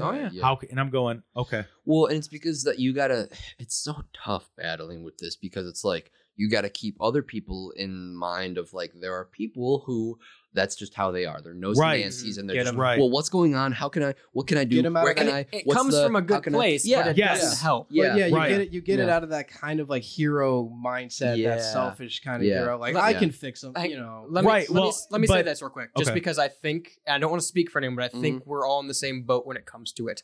I've had to cut out relationships. I've had to cut out friends. I've had to cut out people that I just met because of situations where like that, where it's just that day. We're like, I am not okay. I do not know what is wrong. Yep. I am trying to figure it out. I can't. I physically cannot communicate it to you. Like I don't have the words for it. You just feel weird. It's right, and it's not against you. Yeah. It's not against anyone. It's just I am trying to figure out what these emotions are and what is wrong. What I'm processing, right? And so then I can output it. And to those people that are receiving that message from people like us, where it's I'm just trying to figure it out. Yeah, it's not a blow off. It's not on you. It's literally just we don't understand what is going on right now in our mind, in our body, in our life, and we need the space to figure it out. Like it got to the point because she called me. She called me when I was on the way here. And literally I answer, I go, what's up? I want to know why you're such a fucking narcissist and you can't even take time. And I go, wait. And literally and to the point she's going, I've never heard you talk in this aggressive tone. I go, I'm just fucking talking. I go, you got to back the fuck off. Yeah. I go, seriously, I'm telling you what's going on. When I know, I will let you know. Right. Until then, don't bother me about it. Yeah. So what, you don't even want to talk anymore because you won't even text? I will text you when I am ready. That's when I am ready. Like literally, that's what I'm doing. And like, I'll get loud to be funny. I hardly ever get loud to be serious. And it's just like you gotta and I kept going. You're listening, but are you comprehending what I am telling you? The only time because this is what's going on. Yelling, and every time, usually the only time I'm really angry is when I'm pissed off at myself for something stupid that I did. Like an example is Like there was it was a couple nights ago, and I was going to that one party, and we were I'm gonna show up there at 6 and help everybody set up and stuff like that. And then I woke up from a nap at 6 and like quarter after, and I was like, that threw the and whole, I was sitting there, I was like, fuck. Yeah, that threw And the I was whole sitting night there, off. and I was driving, and then just all the little things kept building up. Mhm. Someone just like, of course, there's like 15 cars turning where I'm supposed to turn left. You're like, everything, damn it. everything that could be happening is happening. Yeah, there's been to talk on that, like the anger, that like outward anger towards those people. I've had to tell my mom, I've had to tell my girlfriend, I've had to tell so many people in my life, like I know that I don't understand what's happening to me right now, and I know that if I would just like, it would lash out. It would be anger. It would be it wouldn't be coherent. It wouldn't be how I'm really truly It's feeling. my anxiousness that's So, doing like, it. It's not you. You have to let me be angry by myself and figure it out. Yep. and then I can come back when I'm not angry or not tense or not freaking out, and I can explain to you what happened. And that is always a really hard dance with people, is like, I know I'm mad and I know you want to do something, but you have to let me go so that I can, for me, and then I can come back for you. Nobody's going to understand the way my mind works better than me. Boom. yeah. So And I'm if going to you know don't how know, to fix it. Right. Then that's the worst part. So you can't possibly But- no one but else at could the same possibly time, know. And then you just go down a spiral. I'm going to be the only one that can figure it out. Right. So just give me that time. Let me be. And when I know, I will be more than happy to let you know. But until then, I'm going to be an asshole. Yeah. So I'm going to just stay away from it. Let me put it this way too, for anyone on the other side of this argument, like the people that are And we reaching out. appreciate your Right. help. Yeah. That's the big thing. We It's like a thank you. I apologize that I'm like this way. And that's let me put it this way. It's And not saying like, leave me alone. You know? Right. It's And like, Shayne, I think you specifically will agree with the second half of this statement. Let me preface by saying I am not a good person. I do not believe I'm a good person, and I never will, no matter how many times anyone says anything about me. None of us are good people. I've told people before that I am evil personified. I am no good. There's nothing good about me. It's okay. Don't worry about me. That being said, I have had to have 2-hour, 3-hour, 4-hour conversations on the phone in person with people that I care about deeply about this exact situation where, again, I understand you're reaching out and you want to help, but I physically do not have the words to know what to tell you. And the worst part about it from our standpoint, and again, I don't want to speak for anyone else, but the worst part about it is I always feel bad having to do that, because like I am genuinely sorry that I don't know what I can tell you. I don't know. No, I can't give you answers that I don't personally have. You want to know what's wrong or how you can help, or I don't know, because I don't know what's going on. I get really intense. It's not like I'm yelling or I'm like talking in a combative tone. I'm just very passionate about, I'm like, I get very physical with my hand. The Italian starts to, and like, it's not that I'm mad, or it's not that this is anger coming out towards you. It's that, or I'm not trying to yell at you. I feel passion towards this. And so I'm putting that passion where I feel it is best. Like where it is raw. This is the frustration. It's the frustration coming out in myself that I can't understand what is going on, and I'm trying to figure it out. And you sitting here asking me what's going on is not helping. And literally, and I always have the same question. Right. And I always tell people, when I know, I'll let you know. That's why, like, when I can tell you're in a funk, and when you can tell I'm in one, what do we do? Hey, you good? Yeah. No. But I will be. Okay, you need anything, let me know. And that's all you need to do. Yeah, that's the thing too, because to my knowledge, we, the four of us, individual, collective, never have had a conversation like this just openly with each other, right? But we, I think, could all pick up that this is kind of the general way that we all are. We are similar in this vein. And just like you said, I can recall at least a time with each of you where it's been like, the person's off, and like you want to give them that space because you've been in that, and it's just like, it's just hey, but you're good, I'm here. But it feels shitty if you're not doing anything. Yeah. And like, I'm sure to someone on the other side of that who doesn't deal with this, it's the bare minimum where it's like, oh, you don't care. You just said, hey, what's up? Are you okay? You didn't ask me about this or how you could help. It's like, because that's not Yeah. what I've experienced. Right. I When, don't. Yeah. when we're saying you good, that's us going, you need anything? What's Right. going on? Yeah, Do you want to that's- talk? Do you want to That's come us over? doing the most because Right. we know that Yeah. that is what the most can be And done. there's a term for going back to what we were talking about, how you just can't really put words to things and there's Mhm. that emotion. Mhm. It's called linguistic reducibility, where it's Mm. basically mean that your vocabulary can just not comprehend Yeah. like what's happening. Yeah. That's so talking again about the religious stuff, about the ghost stuff, about this stuff. It's gonna go back to drugs, but I've taken Always with drugs, with the fucking pot. I had I've- to do it if he wasn't going to. I've Yeah.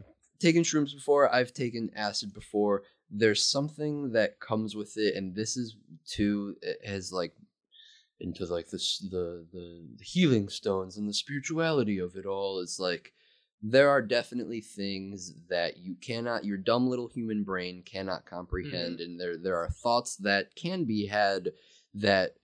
Or like there are thoughts out there that can be had potentially at higher states or whatever, or when you die and you move on to the whatever it is. And it's just that inner monologue You- kind of talking. You can't conceptualize those thoughts. You can't verbalize like exactly what you're saying. You can't put those thoughts into words, but you know that it's there. You feel it. It's that raw, like okay, And that's where the spirituality starts to come boom, into play. boom. Right. Yeah. It's I don't know. It's all very interesting.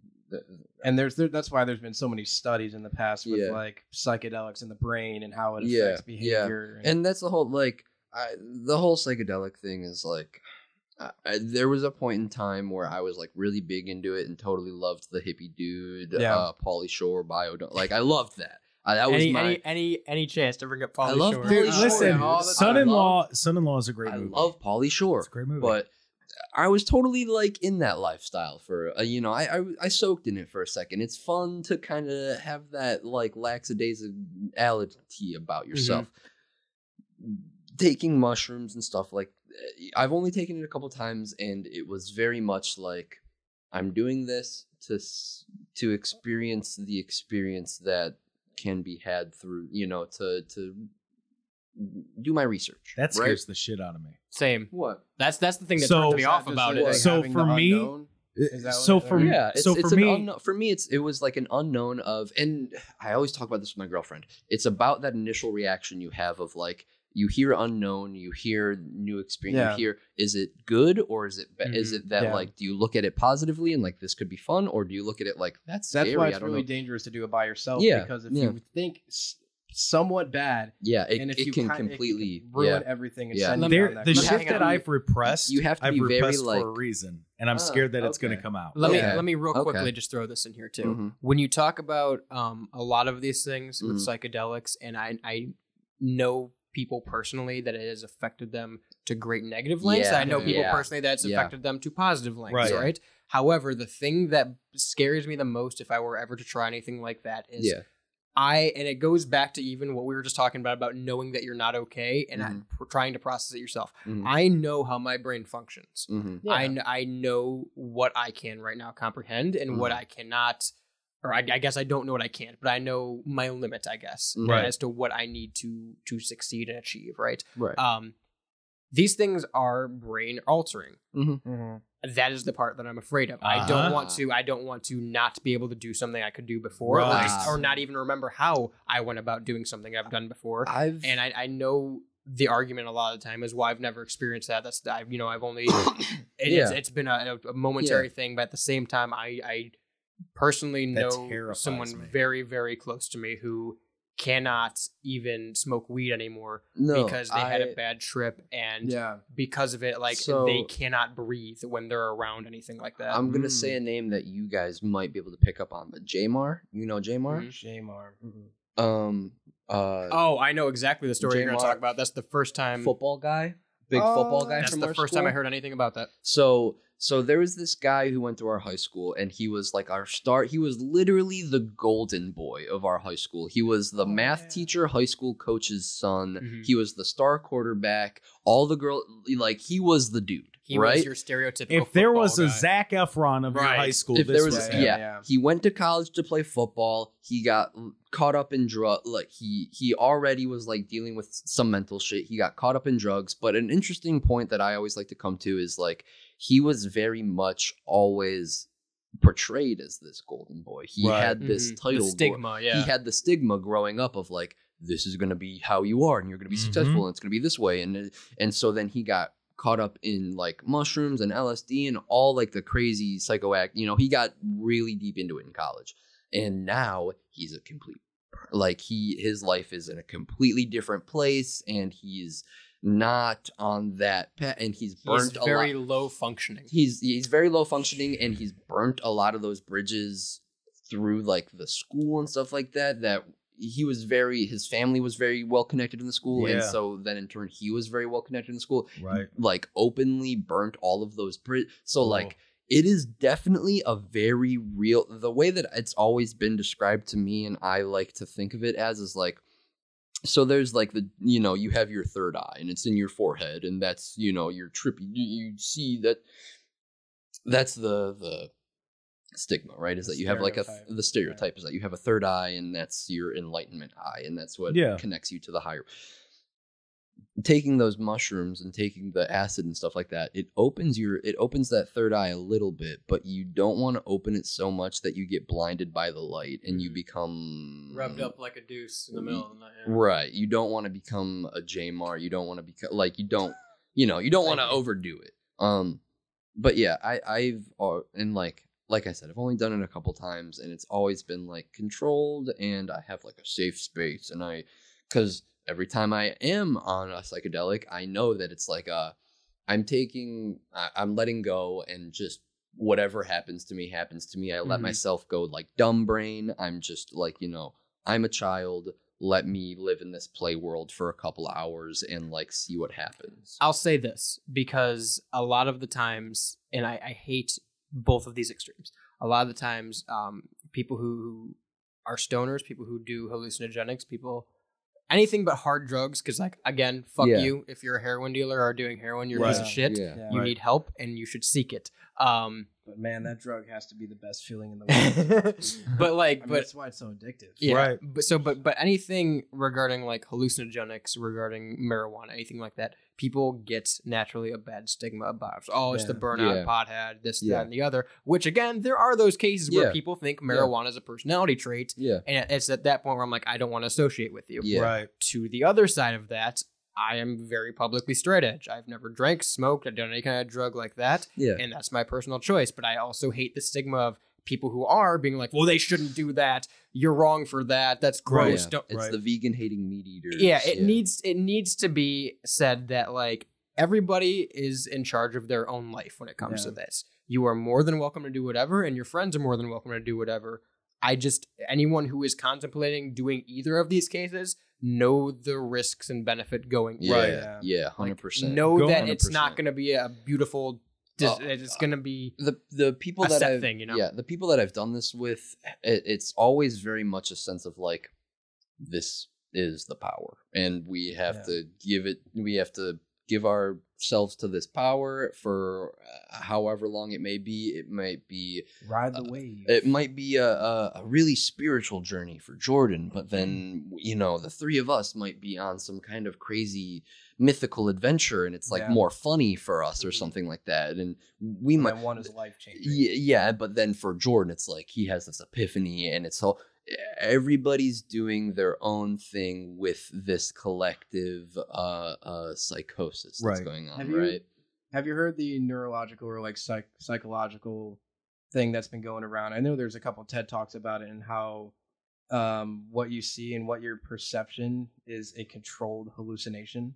Before and that's what your brain considers when you're sober and when you're just kind of there. Yeah, it says like, if a hallucination is an uncontrolled perception, then perception is a controlled hallucination. Got you. So it's when you agree on a hallucination, so what you're seeing is called reality. So that's okay. That's a thing. That's some I see that neurological and even philosophical. Yeah, and that's like the thing that goes into the drugs is like you have to be very like positively open-minded of like, Yeah, because okay, if you're not, then if you take DMT or something like that and you run into like the DMT gods or whatever, you have to be like, okay, this thing is here to guide me. This thing is here to, I don't know. I wouldn't do that. I don't know what it is. It's like, and see, that's where like that's the difference. That is at the end of the day, that terrifies me. That is the difference. If it terrifies you, don't do it. If for me, it's like, I would take DMT, and if I were to come across that, I have a very strong feeling in my heart that I would be like, okay, this thing is. I've heard the stories. This thing is probably just here to help. I'm gonna make a really gonna guide. I'm gonna make a really big circle. I'm gonna make a really big circle real quick. Having that experience, like for example, on DMT, like you said, right, and seeing these hallucinated beings or something. I've never been on DMT, but like that's you see these things that guide you. It's the gnomes, right? Yeah. So, but like having these otherworldly beings or these hallucinogenics, I see it the same way as I see a demon. I do not want to see anything on that plane.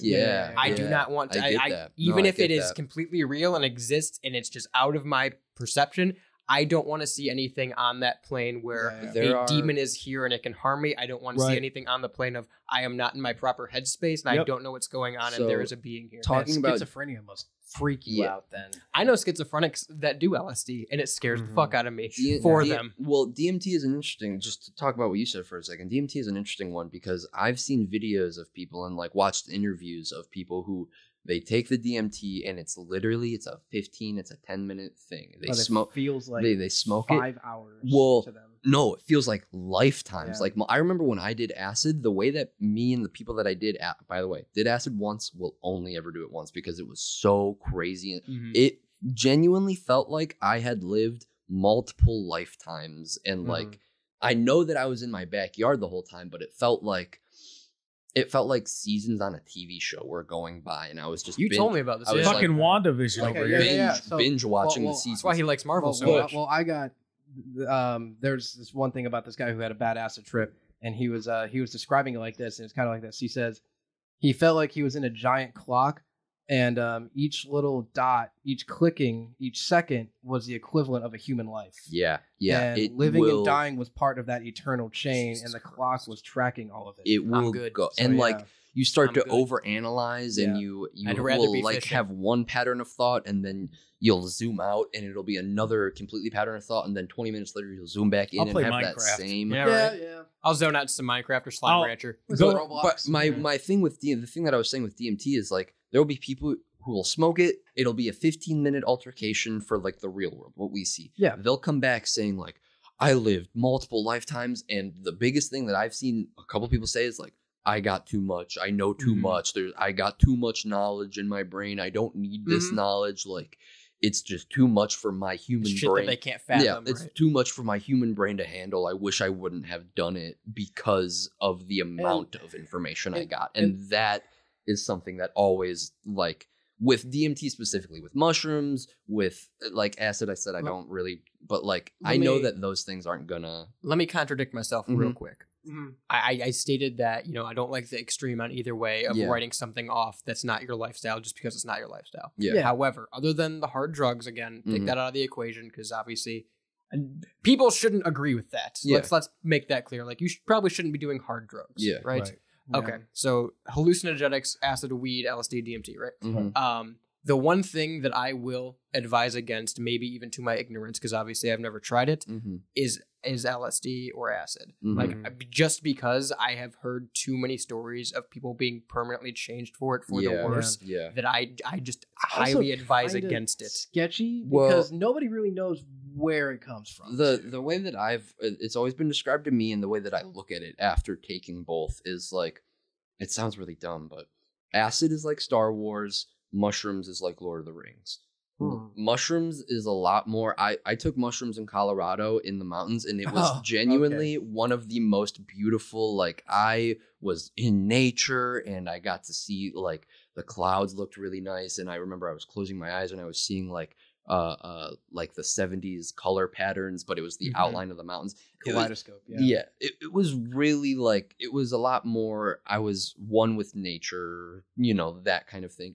Acid, I remember I was sitting in my lawn chair. I looked up, and the stars were. It was like when you close your eyes and you see a bunch of different colors. Yeah. But they were all shooting past, like phew, phew, phew, phew, phew, up in the sky, and it felt as I was looking up, it felt like I was in a rocket ship, like going up into the sky, and it was the most intense. And like I was looking across the campfire, and I saw my friend's face like elongating and like almost melting. Like it was so intense. And acid will last like 10, 12 hours. Mushrooms is only like 4 hours. Right. So with mushrooms, it's like, okay, a couple hours of my day are going to go by. It's going to be weird. I'm going to go into this weird side mission adventure thing. With acid, it's like I'm taking all day or half of my entire being awake and then like the come down, you have to think of a come down on acid. I remember I was watching a Seth Rogen movie, and like the whole day I just felt off. I felt really like not depressed, not gray or mute, but very like the Hangover kind of like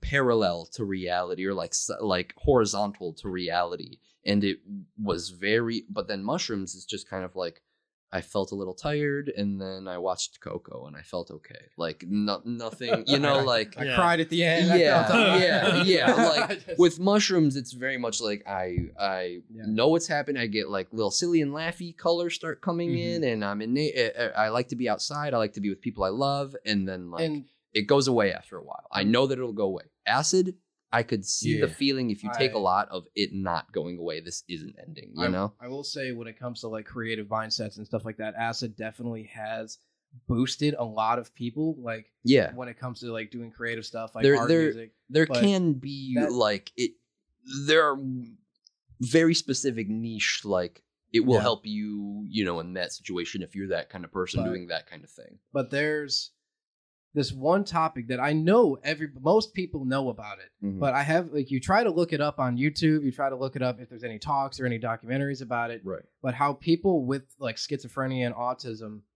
how they're really good at one particular art subject. Yeah. Like, damn it, they're hyper focused. Did I take your topic? No, I was just saying, damn it, I'm autistic. But there's my friend Noah.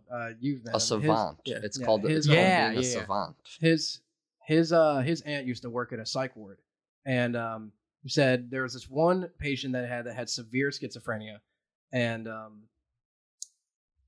when he wasn't in his room or he wasn't just like doing daily activities, they had a piano for him that he would sit, and without music, she said that he would be playing like the most beautiful piano pieces like you would ever hear, and he like nobody taught him whatsoever, and he just sat there and he just got put into that place, and it just like it's like there's someone with autism who knows you like I've seen. There was a kid who went to our school. This is why I don't do drugs. Oh yeah, I wasn't high during this. I was just being real stupid. No, I think you were tripping a little bit. I was not. Can I share a story about? That's me with long hair, by the way. Wow. And Jordan, you might know this story because it involves a wrestler. Love this. So there's a reason why I will never even I would never consider doing heroin anyways. Yeah. But just like the reason why I'm completely turned off on it. So Sean Waltman, X-Pac. Oh yes, yeah. He shares a story about how when he was really deep into heroin, he got so fucked up on it, he stood in the same spot for a week. And it didn't feel like a week. So the only reason he got out of it is because another wrestler, Steve Blackman, went to come check up on him. He was standing there so long, the blood in his body went down to his feet and his shoes were busted because of the pressure. Yeah. And Steve Blackman basically had to kick his ass to get him out of it, which legit MMA guy, Steve Blackman. Yeah. And then he went to the hospital, and I believe since then he's been clean. Yeah. That's crazy. X-Pac is see what you want about pro wrestling. Yeah. X-Pac is a fucking athlete. Oh yeah. The dude kept up with everybody. Dude tore his anus in the ring. Right? So and finished. Never mind. But we were thinking. And also finished the match. So this dude's very good athletic, in good shape, and it fucked him up that bad. I don't need to go there. Yeah, that's fair. That's fair. I just watched. I've been really big into because it's sprouting. It's trending popular. But Gonzo style people going out, man on the street style interviews of sketchy places, or I saw Channel 5. Yeah, Channel 5 stuff like that. I saw one. It wasn't Channel 5, but they went to the most drug-ridden city in Chicago or something like that. and they were talking about how the people there on the streets, it's so like unpoliced and stuff like that. They're handed out like samples so that they get people hooked, first of all. Yeah. But then they'll find like, oh, this person OD'd and died, and they bought it from this person. They'll start buying from that person because It's so the strong. high was so good that they OD'd, and there will be people that like give the like, because cops in those cities pass out Narcan to the public. Janis And- Joplin. And so, like, the public will Narcan these people, and they'll be mad that they saved them because they killed their high, and they can't. Once you Narcan someone, they can't get high off heroin again. They traced the heroin that was found in Janis Joplin to the dealer, and it was a string of people within 2 weeks that had all died from this same batch. Yeah, Hmm. yeah. It like that is one of those things again where I talk about, I'm open to taking these drugs. I have a positive.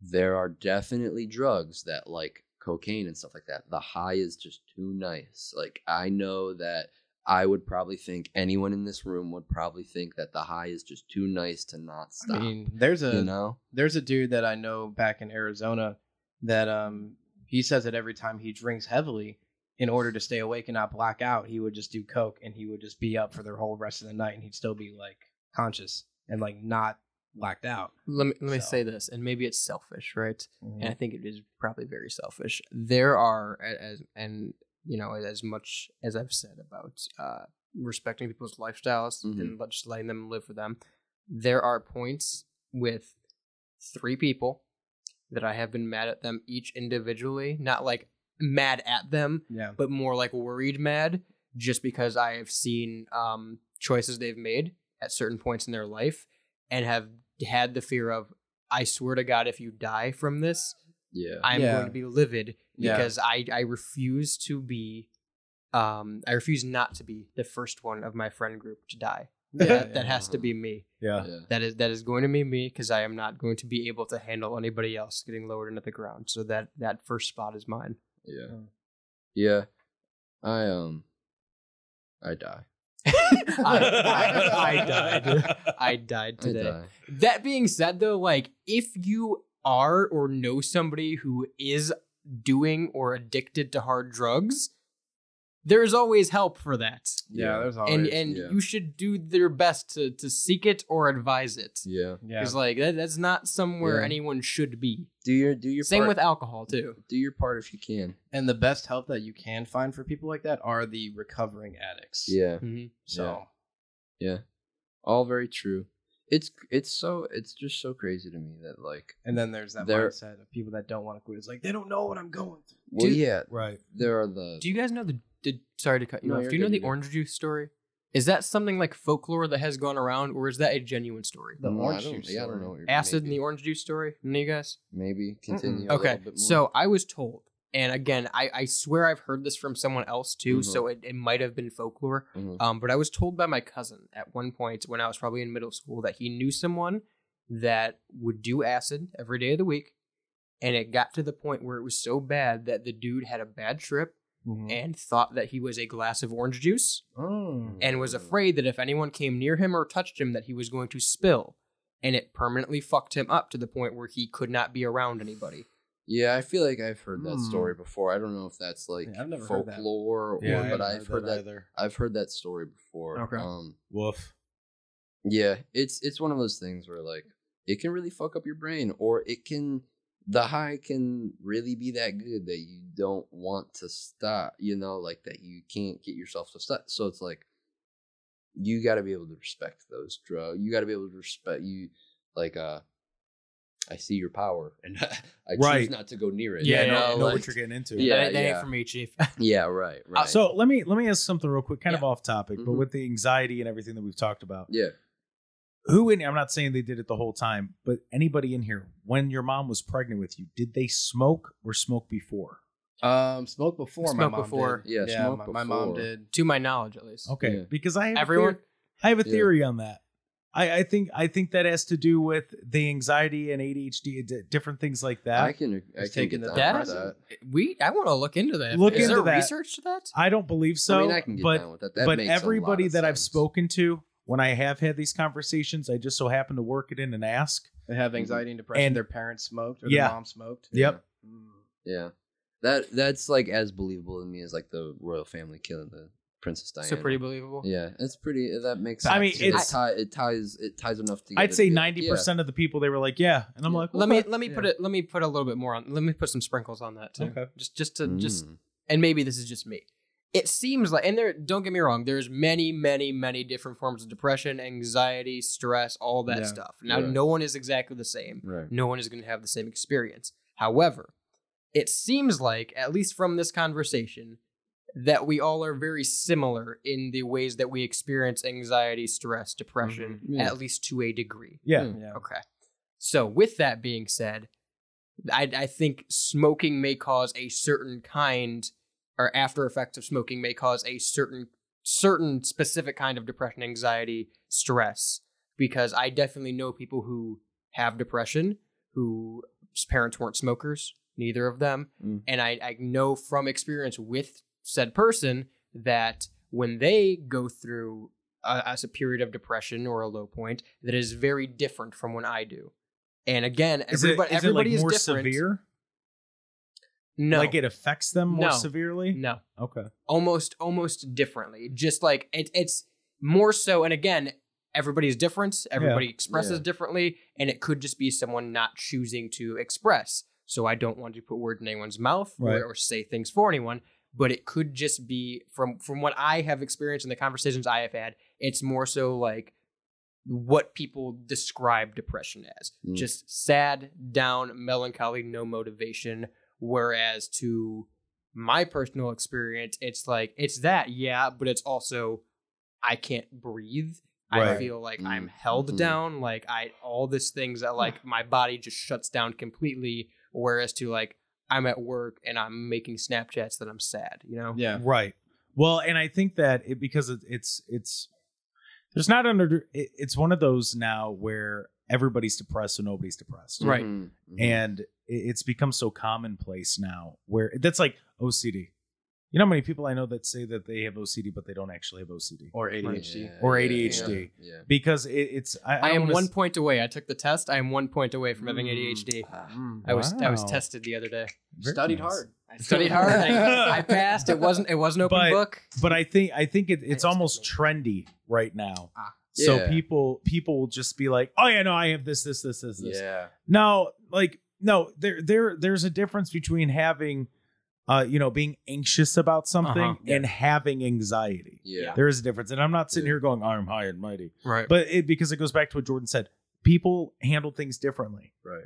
I always go back to when my dad left. Some people, when their dad, a parent leaves, it's the saddest fucking moment of their life. Mhm. Whereas for me, I'm like, yay, I'm free. Yeah. So Yeah. like it's just different the way that people handle things. Yeah. But there, and I guess, but at the same time, we've all dealt with it pretty much our entire lives. Right. So we know how to go about it. We didn't have people sitting there going, it's okay to be Yeah. sad. We had Yeah. people going, Or fucking forcing get over pills it. Or, Yeah. Right. Well, yeah. I So that's had people forcing pills. that's something that I get into with like how people talk is like you have to learn. Yeah, you learn English, you learn Japanese, you learn Spanish, you learn learn these different, English.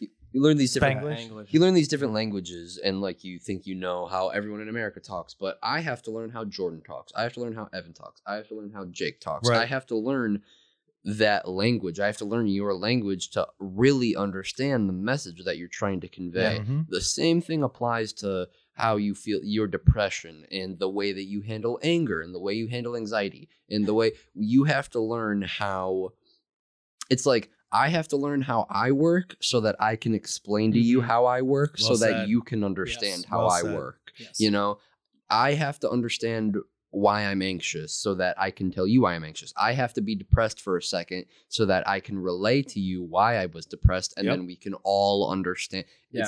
You have to be able to learn that person, and you have to be able to learn yourself Yep. equally, and then you have to be able to like communicate both sides of that. You have to be able to understand their side of it and why they want to, and you have to be able to convey your side and why you are doing what you're doing or whatever may have you. On the flip side, Mm-hmm.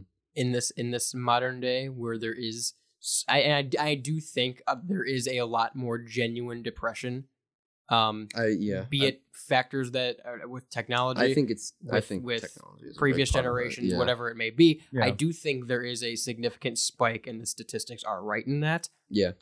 Fun part about that is you can spend 10 minutes with someone you don't know or a friend you haven't seen in a while. You can pick up on like, yeah, no, they probably have some stuff they're going through with Yeah, how many they're times not- they make the dark joke. Yeah, Right, they're not right. doing too good. Are Yeah. they? Like I can tell they're probably not doing too good today. Yeah. You meet someone- Well, that's the third Nazi joke in the Yeah. last Yeah. 3 minutes. Yeah. What's going on? You Yeah. want to talk? Just Yeah. this show. Yeah. right. Yeah, you can pick apart those things pretty. Right. But to that, and I had this conversation with you a couple nights ago, Evan. Mm-hmm. I think, and again, it's really more so about the medical system not doing what it should and just throwing pills at it to try and Mhm. fix people Yeah. and be Mhm. quote unquote normal. Mhm. I think everybody, at least at some point in their life, goes through or has depression. Yeah. I think that is a normal thing, especially in teenage and adolescence. Mhm. I think that is a completely normal thing Yeah. to You're experience. trying to figure shit out. It's You're the, literally Now, you don't now, know. now, don't get me wrong. If you are having suicidal thoughts or actions or tendencies, you should seek help, talk Yeah. to someone, see course. a therapist, Right. reach out. However, it is completely normal to not like yourself, to be confused, Yeah. to be Mhm. in this depressed state. Yeah. Everyone goes through it, and the answer to it isn't going to the doctor and having pills thrown at you all the time. Yeah. It's Yep. living through. There I always is- tell myself you got to go through it, not around. Yeah, you have to there's go a, through um, these things, not around. Right. All of the. You have to like live through that depression to There's a short book that I read, and it's It's kind called of a Mein newer, Kampf. it's kind of a newer one out. Yeah, it's called Mein Kampf. No, There's it's, a Nazi joke. got but the tally. It's a short, Write 'em like, down, boys. it's a short book. It's about 50, 70 pages, but it's super small. And it's called The Dip. I don't know if you ever heard of it, but it's about knowing when to quit, knowing when to stick. And it's basically, it starts out whenever you're going like through something, it starts out kind of in the middle. And then for a long time, there's always going to be that huge crash. Yeah. That's in the Yeah. middle of that. Yeah. And the people that actually make it through, there's different types of like I usually say quitters and people that stick. And it really applies to a whole bunch of things, is that you have to be not really obsessed with getting out of it, Yeah. but it's You have to be looking It's- towards that. I've always described. I think what you're talking about is this sentiment that I've had in my brain of. I explained it to one of my friends who was going through something, and I was talking. Life is like hills and valleys. There are hills and valleys, and when you're going down that hill, you have to like look up and be like, okay, well, or like I'm going up this hill, it's really hard, but I'm gonna have this valley that's gonna be really easy to walk down, or I'm gonna, literally that. Like you have to be. I'm in this, but it's gonna be good when I'm going up. When I'm at the top of that hill, it's gonna be great, and I know that I'm just in this dip right, like I'm in this shitty part right now. That's and it what has- PTW is all about. So so let me ask you guys this each individually. Given the hills and valleys, Mhm. are you an optimist or a pessimist? More often than the time, do you see yourself going, "Oh, things are going well. I know that something bad is coming up and it's going to be bad for a while," or are you more so the person who's in the dip and going, "Okay, well, it's got to turn around soon. It's going to turn around soon." I'm more so of an optimist. Yeah, in a I lot of think cases. I'm like it's got to In a turn lot around. of I gotta cases, be, yeah. because for me it's like I gotta be okay. Like I know that I'm gonna be okay through this, so I just have to be okay to get Yeah. through this to be okay. So I'm okay. So okay, it's And it's kind of selfish, but like I'll see other people's and they've gone through like way shittier things than me, and I'm like, this is kind of what I'm kind of Right. going through right now is I know it really sucks, but I mean like I'll live through it. Yeah. Right. yeah. That's a tough question because it's for me. circumstantial. Well, yeah, Yeah. but okay. So I have a weird way of viewing things. So rather than like, I'm very resentful, but I take that resent and I use it as motivation. Yeah. Mhm. So like, I literally have like a list in the back Spite. of my head of all the fucking people that have wronged me. Mhm. Yeah. And so like, The ego. it might be, I don't know. Yeah. But so like every time I do something at PTW, it's to prove them wrong. Yeah. And Mhm. so I don't know if that would be at the Mhm. top or at the bottom, but I'm always, I guess even when I'm in a low swing, I'm going, okay, I'll get out of it. Just don't know when. But like like I said, I remember a kid in 9th grade that like told me I wouldn't make it in broadcasting. Like I still remember that fucking dude's We're not name. blown anyone away. So. Yeah. Right. And I don't even though they fucking called me back. Yeah, Fuck well. them. No, But, you're like- you're the Ford truck guy. Right. But like I remember that kid in 9th grade telling me that I wouldn't make it in broadcasting. I still remember his face. I remember the fucking room he said it in. Yeah, the look I and remember the everything. class. I remember the tone of voice he said it. And it's like, I hope when he and I know it doesn't affect him, but I hope when he hears my name on the fucking radio, he's like, oh shit, I was wrong. Or like, even like Yeah. with, Yeah. right. Like with my There's dad that specifically. Taking souls is Yeah. what Like, right. David Goggins says. Taking souls and digging holes. Yeah. But like, I knew I it. hope when like that family member that did me wrong, or my dad, Yeah. whoever it might be, Mhm. that person who wronged me, I hope every time they hear my fucking name on the radio, it makes their skin fucking crawl. Yeah. And that's Mm-hmm. why I work as hard as I do, Mhm. is to show those fucking people, first of all, fuck you. Yeah. Because not only am I better without you, I'm succeeding without you. Yeah. Yeah. So you didn't have the effect that you thought you did on me. So fuck you. There you go. So I don't know how that would Mhm. factor in the dip. I don't know, but like, Yeah. is angry an option?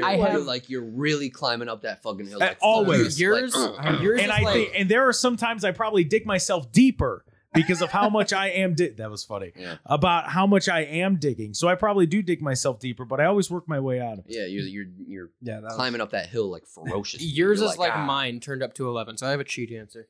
I'm very much the pessimist. Mhm. I am very much of, things are going very well. This has been a very good, productive week. I can't wait to see how things go wrong. I know it's coming, so I'm going to make Yeah. the most of it while it is good. That's Yeah. fair. But I know things are coming and they're going to be Yeah. bad. However, Yeah.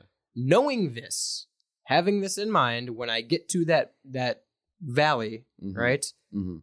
I'm not saying that there aren't a good span of time in there where I Right, am right. significantly in the valley, because Right. that is normal. Right. But having the knowledge of it, if we're talking peaks and valleys, it's a waveform. Yeah. When it gets to the valley, I am a straight line through the bottom of it, where I'm very much just staying afloat. Yeah. Where it That's is. that would be like a stoic mindset of like, where I it's- know it's good right now, but it could be bad. So Yeah. I'm going to Yeah.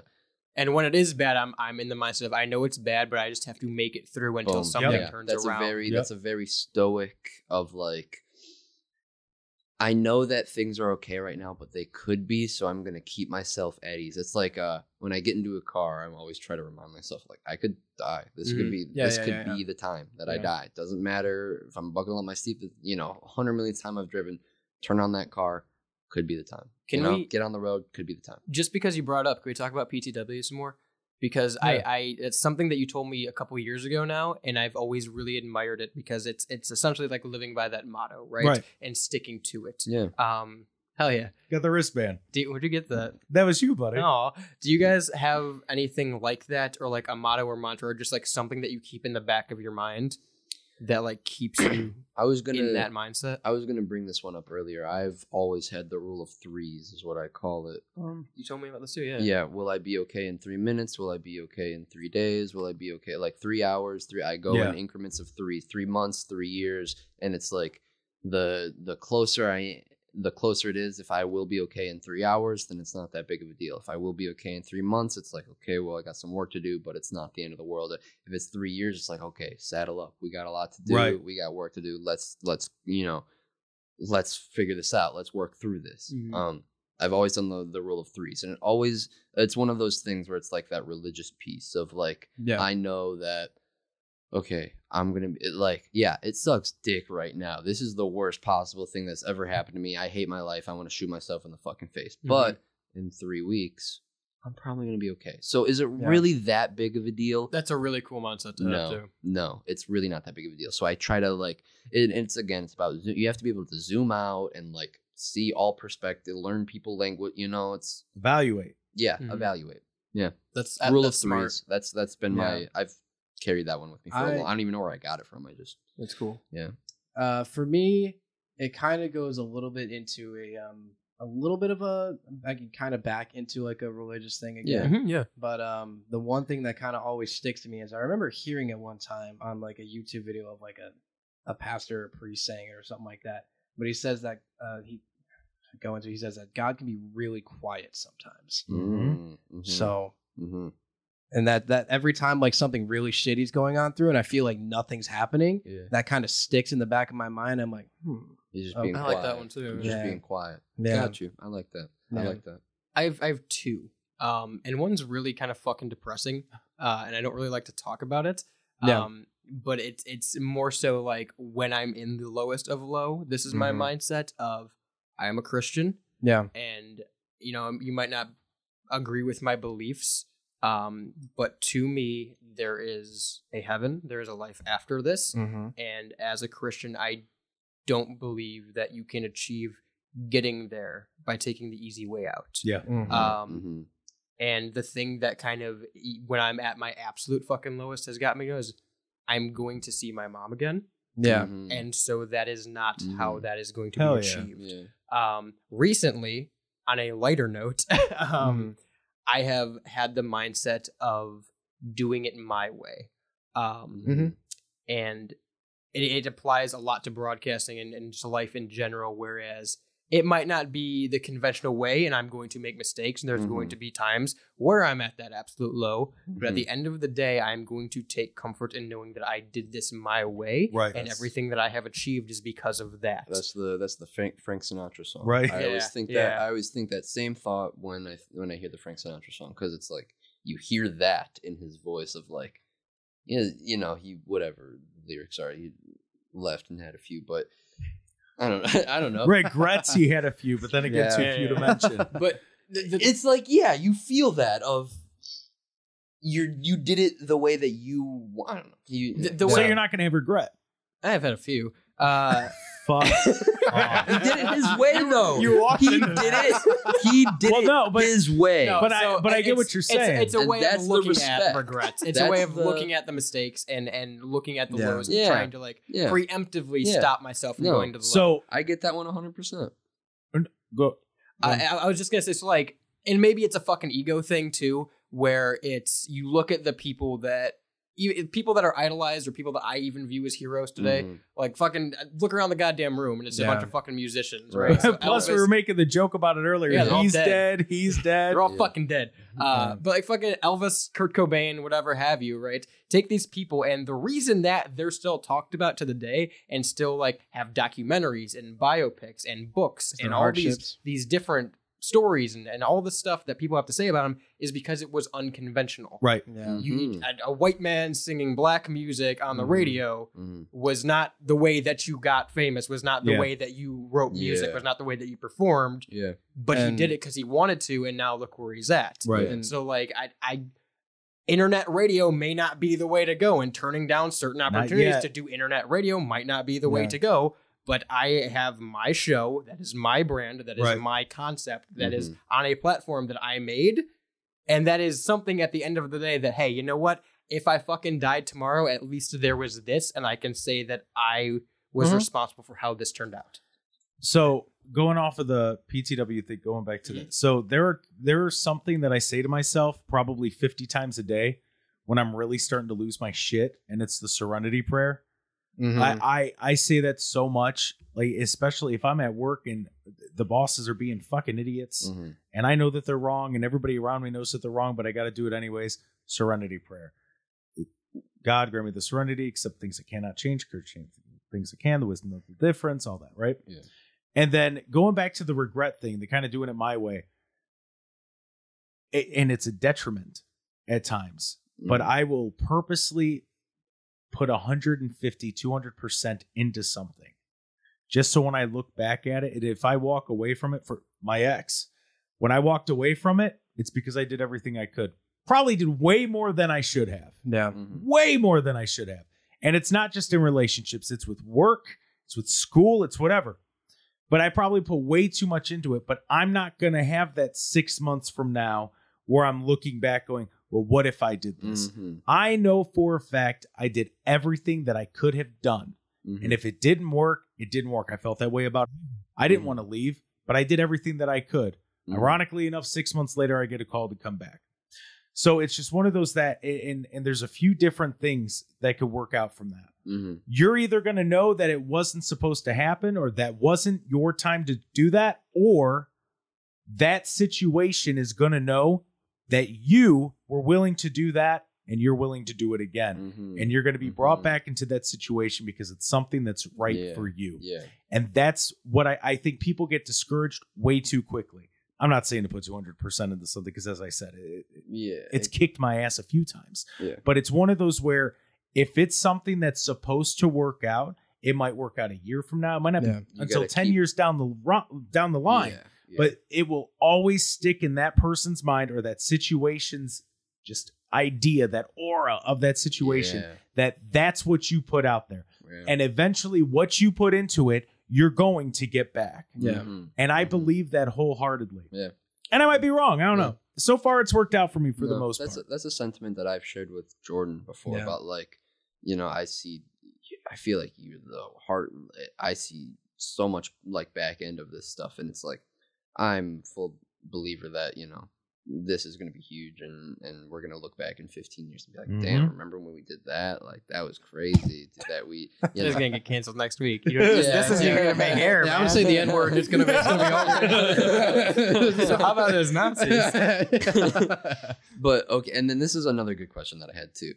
Just wrapping back to ego and stuff. Do you guys ever feel you have to humble yourself with your 100% all the time? I in the last maybe like 3 years, something like that, I've really, maybe even longer than that, like 4 years, I've had to like keep my, like, just watch my ego more, like, you know, be more a parent of how my ego takes over my personality, or how it may react, how it may affect my reaction to something from someone else or something like that. And I have to, like, it feels like this big elephant in my brain that I have to always look at, and I'm like, okay, what are you doing? Are you breaking anything? Are you doing anything crazy? Like, are you? I have to make you. Do I have to make you smaller? Can I let you get? Okay, you're getting a little big. That's fine. That's not like a real issue. That's fine. Okay, wait, hold on. Someone said something. Okay, get a little smaller. Make this elephant a little smaller now. You know, like, I feel like, and it's because it's. I feel like it's important. It makes you less of that actually guy that I was talking about. You know, like, you have to, at least for me, have to, like, watch my ego a lot. And it's one of those things where I was talking about, you have to zoom out and see other perspectives. I have to zoom out and, like, look at even myself in that situation and be like, was this my ego? How was I being too much of this? Was I taking this the wrong way and doing the wrong? It's very evident, especially for me, because of where I work, and anybody, I don't know if it's listening, that's been in the military and that has been, like, and has gotten out, or any veterans or anything like that. There is, up in the upper leadership spectrum, I'm talking like the senior NCOs and in the, like, officer area. That level of ego in that bubble is so huge. Really? And they do not give, I mean, you know how that whole stereotype of, like, you're a little pawn in their little game and stuff like that? It is so incredibly evident when you see how many snakes there are that like you work for, how many people that try to act like they're nice, but that's something that I've been, like, snakes in the grass. That sentiment of, you got to watch for snakes in the grass. You really do. Like, and maybe it's just I'm getting older now and seeing it more with more you are people old as shit when I'm interacting with more people. As well as Jake. Fuck off. Yeah. But, like, you gotta watch out for snakes in the grass. You gotta be able to, you know. There's this one quote that I always remember, and it's from I don't know if it was actually in quoted, but it was. Do you remember that old history show about the Bible? Not old history show, but it was the series, like the TV series. Yeah. There's. I know what you're talking about. There's the one thing I remember. I think it was when Jesus meets Matthew or something like that, and how he's a tax collector and he was, like, super. I guess you could say, like, money driven, selfish and stuff like that. But I remember. Going back to it, Jesus saying that it was like I'm not sure if in the Bible, I think it was just TV that they said it was a really good life lesson. It's anybody who praises themselves will be humbled, but anybody who humbles themselves will be praised. Yes. Very nice. Very nice. I said, that struck with you. Yeah, so you remember that. Let me. I always hate. I don't hate the question. I hate answering the question because it always makes it seem like I have multiple personality disorder. So let me backstory. You knew me in elementary school. Yeah. You knew me a little bit later, middle school. I look back at, and again, it's kids being kids, right? But I look back at elementary school Jordan and even middle school Jordan to a degree where I was just this absolute piece of shit human being. And I mean, I was a kid, and you learn, right? You learn how to be a person. He was the emo kid in school. But like before that, I was just even a fucking menace. Like I was obnoxious. I pushed people's buttons just to push people's buttons. I do it on air. I think the first story I ever heard about you before I met you is that you punched somebody in the back of the bus. Probably, honestly. Like I was a bad kid. I was a terrible, like if I was my parent or a classmate, I would have beat the shit out of me. Like Jordan's just acting out. I was a bad kid. That's all there is to it. And I was a shitty person. Like if that was an adult, that would be the absolute worst fucking person you could ever see. Yeah. And it took me until like senior year of high school to really start. It's not like I'm telling a personal story or anything, Evan. No, go ahead, close your chips. My bad. Brought to you by Lay's. Not sponsored by Lay's, but we'd like to be. Yes! Yes! We got one. Yes! But so it really took me to like the senior year of high school where I started to realize like I should probably not be a fucking asshole about literally everything. Yeah. Like I don't know why I'm being so cynical to people I like. Like why am I doing that? And really step back from that ego, right? Yeah. To liberal English teachers. Right.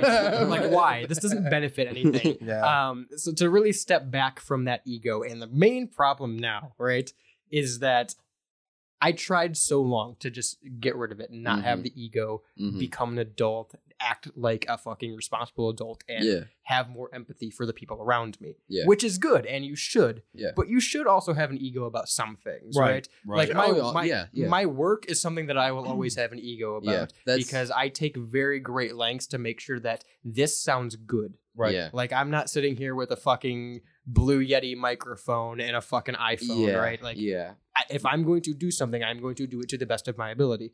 So that I will always have an ego in. And the problem comes now where there is, and this is where people always ask me if I have multiple personality disorder, broadcasting. And it started before that. It started when we started doing music, of having this different persona of style is just Jordan, but turned to 11 and having more ego about things and being the devil's advocate and pushing the buttons and having that outlet of, no, fuck you, I'm better than you. Yeah.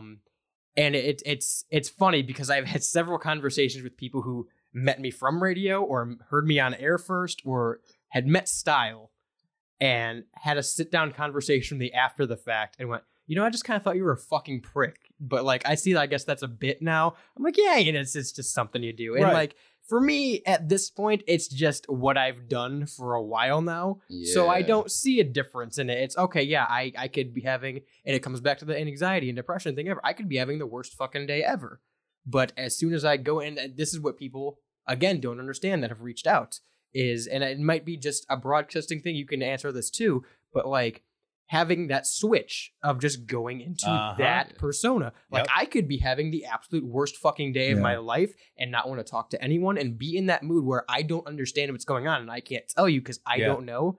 But if I got a show that day at noon, I'm Style. That doesn't matter. Yeah. I'm going to play this song and talk about this, and we're going to talk about Tommy Lee's dong. Right. Like, I'm going to sound like I'm having fun because that is the job that I'm here to do. Yeah. This life that is having these issues is not Styles' life. That is not where this is affected. And it's weird to do this here because this is the one show, and this is the point, I guess, Shayne, is to be off air. Yeah. So this is literally the one show that I talk not as Style. Yeah. And it's kind of weird to disassociate that. But I don't, do you understand? I do. I do. And the reason why, so when I was before I was a host, and now I have to be newsman and robotic newsman. Mm-hmm. But going to the ego thing real quick. So it's strange. So when it comes to my work, I've always thought this. I'm shit. Everything I do is shit. And until otherwise, I am shit. Mm-hmm. And I've always thought that way. Like ego isn't, I was going to bring this up before too, because you brought up a good point. It's like, you've got to have a dichotomy with your ego. Yeah. You got to be able to be like, I needed my ego in this area. I need, like I was talking about, my elephant's big over here, and I need it to be big over here, and I like when it's big over here. But move it in this area, I need my elephant to be a lot smaller. And you gotta have an ego sometimes, right? And you need to be that perfectionist. You need to be that so that you can perform to your best of your ability. That you know you have to. That you know you can. But also you don't want to kick that into overdrive in every aspect of your life and be that. And that's at everything. And be fifth grade Jordan. And that's what I struggle with. So like, I mean, that was weird. So like before when I was, and it's really work related. So before when I was at work, I was supposed to be funny guy. I was writing bits. I was hosting. So I could carry a 3-hour show by myself, producing my own board, screening my own phone calls. Literally at half an hour notice, hey, I need you to host for the next 2 hours. Cool, let's go. Now I have to be more straight-laced. Good afternoon, I'm Jake. You know what I mean? Yeah. So, and there has to be a certain confidence with that. But the issue is I got my bosses just beating me down every fucking chance they get. Yeah. Like if I stumble, I'm not joking. The other day, it was my first newscast of the day on the Sunday. It was right after that 15-inning game. I slipped up. I said, Oscar Gonzalez hit the game-winning home run in the bottom of the 5th inning to win in extra innings. Yeah. I got 2 fucking phone calls within 2 minutes. Oh my gosh, yeah. Going, you realize what you said, right? You realize what you said? You have to be more careful. Like, it's a fucking baseball game story. So, like, that side of the ego where I'm going, that's what you're going to fucking call me about? Right. Of all the fucking things going on in the world. We got computers that aren't working. We have equipment that's not working, but you're upset because I said 5th inning at 8 o'clock in the fucking morning when hardly anybody's probably listening. Yeah. Really? Yeah. That's what we're, so I don't know if that's ego or if that's me going like, there's a lot of other fucking things to worry about. Mm-hmm. So what the fuck are you getting on me for? I think that's like a bit of both. I think that's like, you see the quality in your work and something so minor that you know is such like a minor inconvenience to anybody except for this, of course, this one guy who happens to be the one is always listening and always is the one who's on your ass. You do it all so to the T that it's like, okay, it's a lowercase T, or like you actually, the line on the capital T isn't straight or something like that. Yeah. And then it's like, oh, so you're telling me this is how a T looks now? It's a curvy top T? What is that bullshit? But what's insane is that's literally how it is. Yeah. So, and then crazy. The entire and so time... that it makes all your T's right. perfect. So I don't know if this makes me an ego asshole, an egotistical asshole, because I had listened to them fuck up every single day when they're on there stumbling all over themselves. And you're judging. And I'm getting a phone call because I said 5th inning instead of 15th. Mm-hmm. And and let me just say this. First newscasts, first shows, or first like 10 minutes of a show, I don't judge anybody on that. Yeah. I don't. You're getting warmed up. You're getting into the mode of it. You're getting going. Now, if it's the 5th or 6th newscast in, you're right, or we're 2 hours into a show and it still sucks, okay, then we could go from there. But it's just like, so I don't really know if that's ego, because and something, and especially with me, I am my own biggest critic. I will sit there and and I will break down every single. I couldn't tell you how many times. So the first show I hosted it was 3 hours solo by myself, ran my own board, did it all. The way I critiqued that first 45 minutes because I kept messing up, I probably listened to that 30 times in that week. Mm-hmm. Where I'm going, all right, can't do this again. Okay, you can't do that. What about the can't do that? Okay, can't do. And like, for you to fucking call me and tell me what I did wrong, motherfucker, do you think I don't know what I did wrong? Right. Like, you know me. You know that I fucking know that I did that. Yeah. So why are you going to sit here and point it out to me? You're going to tell me how to do better, or you're going to sit here and point fingers? Like, at that point, you're just being a dick. Right. If you're going to sit there and point fingers, fuck you're being a dick to be a dick. Yeah. Right. Yeah. And that, so but I don't know if that's ego. But going back to ego, like I said, so I believe everything I do is shit. I am shit, and until otherwise, I am shit. I feel like that is I share that mindset. a thing of like, it drives your ego. You know, it's not said that before. It's not like a good thing or a bad thing. It just is a motive of getting to where your ego needs to get for you to perform at what you need to be performing at, or what the standard of your performance needs to be. Is like, there's that, it's either an outside drive or an internal drive from you that, oh, I need to be better, I'm shit until I'm the best, or it's that one motherfucker that's of course listening and he's going to be on. There are those 2 points of drive that like it pushes you towards that end goal of you're going to be this fucking great to the T, you know. Spite and self-hatred are hell of motivators. Oh, dude, you're telling me. Did I ever tell you how I got into rock climbing? Uh-huh. My ex-girlfriend dumped me for a rock climber, so I bested him at his sport. That's funny. Like, I am the rock climber. I climb the rocks. Look at me. Now. I am the rock climber. That's fucking amazing. Yeah. That's hilarious.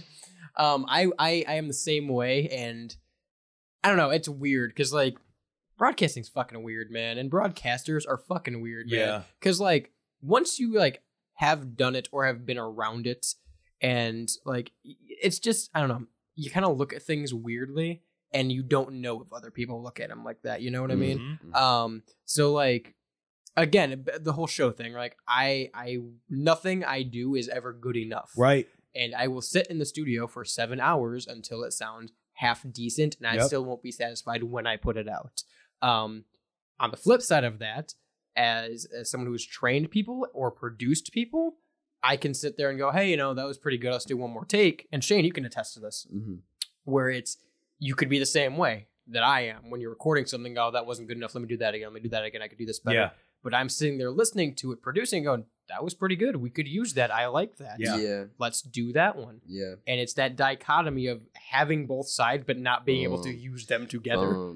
Triv had me record a song for him, and it was like my first or second. It was like my second or third one, because the first one he liked. I think it was my second one. So I'm going, fuck, I got to make sure he likes this. Yeah. I worked on that thing for 6 hours. It's a 45-second song. There was no reason. Yeah. And literally I play it for him and I go, how's this? Oh, it's good. I like that. No, that's pretty good. I ask Seth, hey, how's this? Oh, no, it's pretty good. I like it. And I'm going, not shit. Just fucking delete it. Yeah. Just fucking delete it. It's shit. It's Yeah. not good. They play it anyways. People like it. And I'm going, all right. Okay. But I get it. Yeah. Because that's how I am. Yeah. Like, Triv's been in the... It doesn't matter. Like, it's Triv. Fucking top as high as you could go in the city of Cleveland broadcasting. Found out, by the way, he did turn down XM Nice. when they first Hell started yeah. out. He's like, I'm Good not for doing him. that shit. Fuck that. Fuck yeah. So That's a man. yeah, turned it down. Would have made crazy money. Anyways, but like That's doing something your way. right. Yeah, he did. But even when I have, probably for all of us, even when we have people that we know they know what they're talking about, and they're going, no, this is really good. You're still going, nah, it's bullshit. Yeah, shit. Fucking shit. Yeah. Fuck yeah. it. Because you're always, at the end of the day, you are always going to be your own worst critic. Uh-huh. You know, you are going to be the one that has to find the minute detail that is, you know, because you were there in that creative process. And, Right. like, you were there through the whole thing. So you got to, like, you were the one that breathed life into this. You saw it every step of the way through. You're going to notice those small things, and it's going to be more glaring to you. So, like, that is something that's always kind of been like, yeah, no, duh, I am going to be my biggest. And, like, it's been easier for me to let it go and to zoom out and be like, yeah, I might think this is shit, or I might not have like the fullest confidence in what I'm putting out there. But I know that A, at least I'm doing this. A, at least I'm trying. I'm putting, you know, what I have out there. And B, there are probably going to be people that see this or intake this content or whatever may have you, and it goes in one ear. Like, there are going to be the people that like it, there are going to be the people that don't like it, there are going to be the people that it doesn't affect at all. And so I try to keep all of those perspectives in my mind when talking on the show, when, you know, creating any form of art or anything like that. I'm always like, it's going to be perceived in all perceptions. I have to just do this to my rawest ability, to my potential that I know I'm doing it to. And then there's a whole other aspect to it. I don't want to let you down. Yeah. You know what I mean? Yeah. So like, if I'm tired, if I'm just not feeling it, and if that comes across, I let you guys down. Yeah. I see that. And that's a whole other level to it. Yeah. I know, and Evan, you can relate to this too, I'm sure. And it's as much as I put into this, I know at this point, at the very least, I can go to that style character. And even if it's not knocking it out of the fucking park, and even if, because again, you're never going to be fully satisfied with it, or at least you shouldn't, I think. Even if it's not knocking out of the park, I know, hey, this is what I need to do to get through this show and Right. make it sound passable. Yeah. To that, to 11, as far as like writing music goes. I can't tell you how many songs don't exist or existed for a week or have just been lyrics in a page for 12 years because this doesn't make sense. This isn't good enough. Yeah. No one would want to listen to this. There is no point of making this. Yeah. Art is, I've always found art, like creating raw art, whether it's like I'm drawing a picture or I'm writing in my journal or I'm trying to write like a piece of poetry, whatever it may be, going from absolutely nothing to that full created body of work is the most, like, that is the hardest hill that I climb up, because you're creating something from nothing, and it's so fluid. There's so many routes you can take. There's so many opportunities that can be taken, like that can be, seized upon in that moment, that it's like, it's almost overwhelming of like, okay, well, I'm doing this thing, but how much can I do with it? Where can I go with it? How much can I put into it? Can I put more into it? Can I do this with it? I could do that with it. Where is this going with it? I could make it go this way.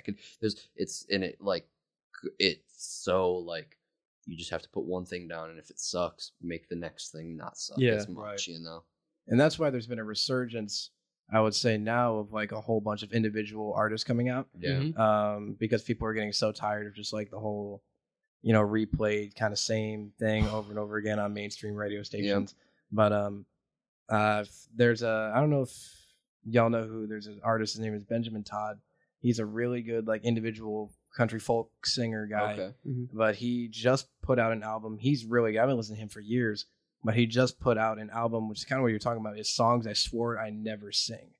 So, and that's like, I think it's got like Very cool. 15 songs in it or something like that. And it's just him and the guitar, and some of them have other instruments in it too, to, back them up. But it's all very real, because it's kind of that same mindset where you could tell he was thinking, these are not going to sound good. Yeah. So, Can I talk about yeah. I don't know if I might cut this. And,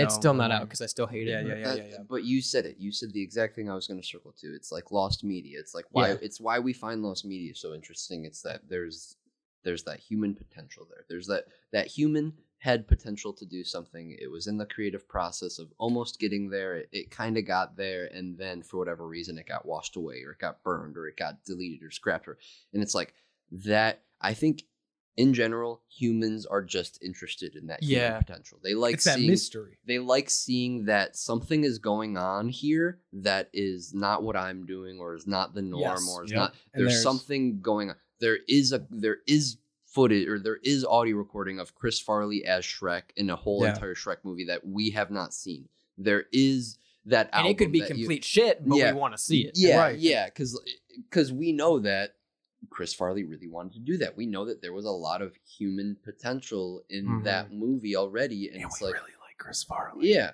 there's a lot. It's a lot of. We like the human. We like the error. We like the human. We like the error that the human makes. We like it's raw. It's real. It's that word. It's that word that you said where you can't describe the feeling. Yeah, but my favorite musicians that are like always in my top list are the ones that have that during interviews they describe, hey, where'd that song come from? It's like, what were you thinking with that song? Those musicians are kind of like, they shroud themselves in that mystery, and they're like, I don't know where that song came from. But I'm just letting it out, putting it on paper. And that comes to more of I appreciate people that write that are way more poetic than just trying to make something sound nice. Just a nice rhyme and a hook. Yep. Yeah. They write in I forgot what the literature term is. Where Freeform. they write in like stanzas, like ones and twos, as compared to just like A and B. Yeah. So I can't do either. And those are some of really? the best. And those are some of the most iconic songs ever written. I just can't write. Wait, for real? I can't count. No, Or I'm read. saying I can't make a catchy song or a song that's poetic.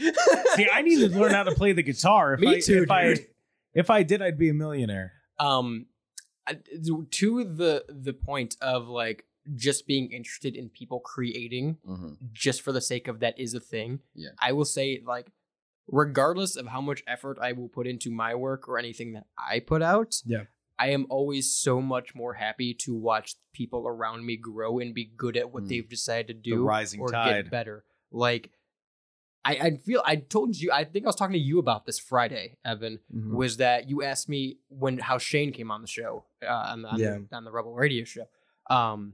And I was talking about, I'm like, yeah. Wait, when is that radio show? Oh, it's Mondays live on CBW Radio, 5 to 7. There you go. Yeah, Eastern time. That's nice. Or you can listen to it in podcast form for the first hour. Wait, in podcast form? Yeah, Nuh-uh. podcast form, all platforms, Spotify, TuneIn, Google, Pandora, Amazon. It's the Apple Rebel Music. Podcast. Apple Music, too. iHeart? I don't know, honestly. Apply for it. I think it is. Yeah, you'll get on there. Because it's on Apple and I didn't apply for it. There's a couple of them that I just Okay. actually didn't put it on. But it's there. You guys let me know.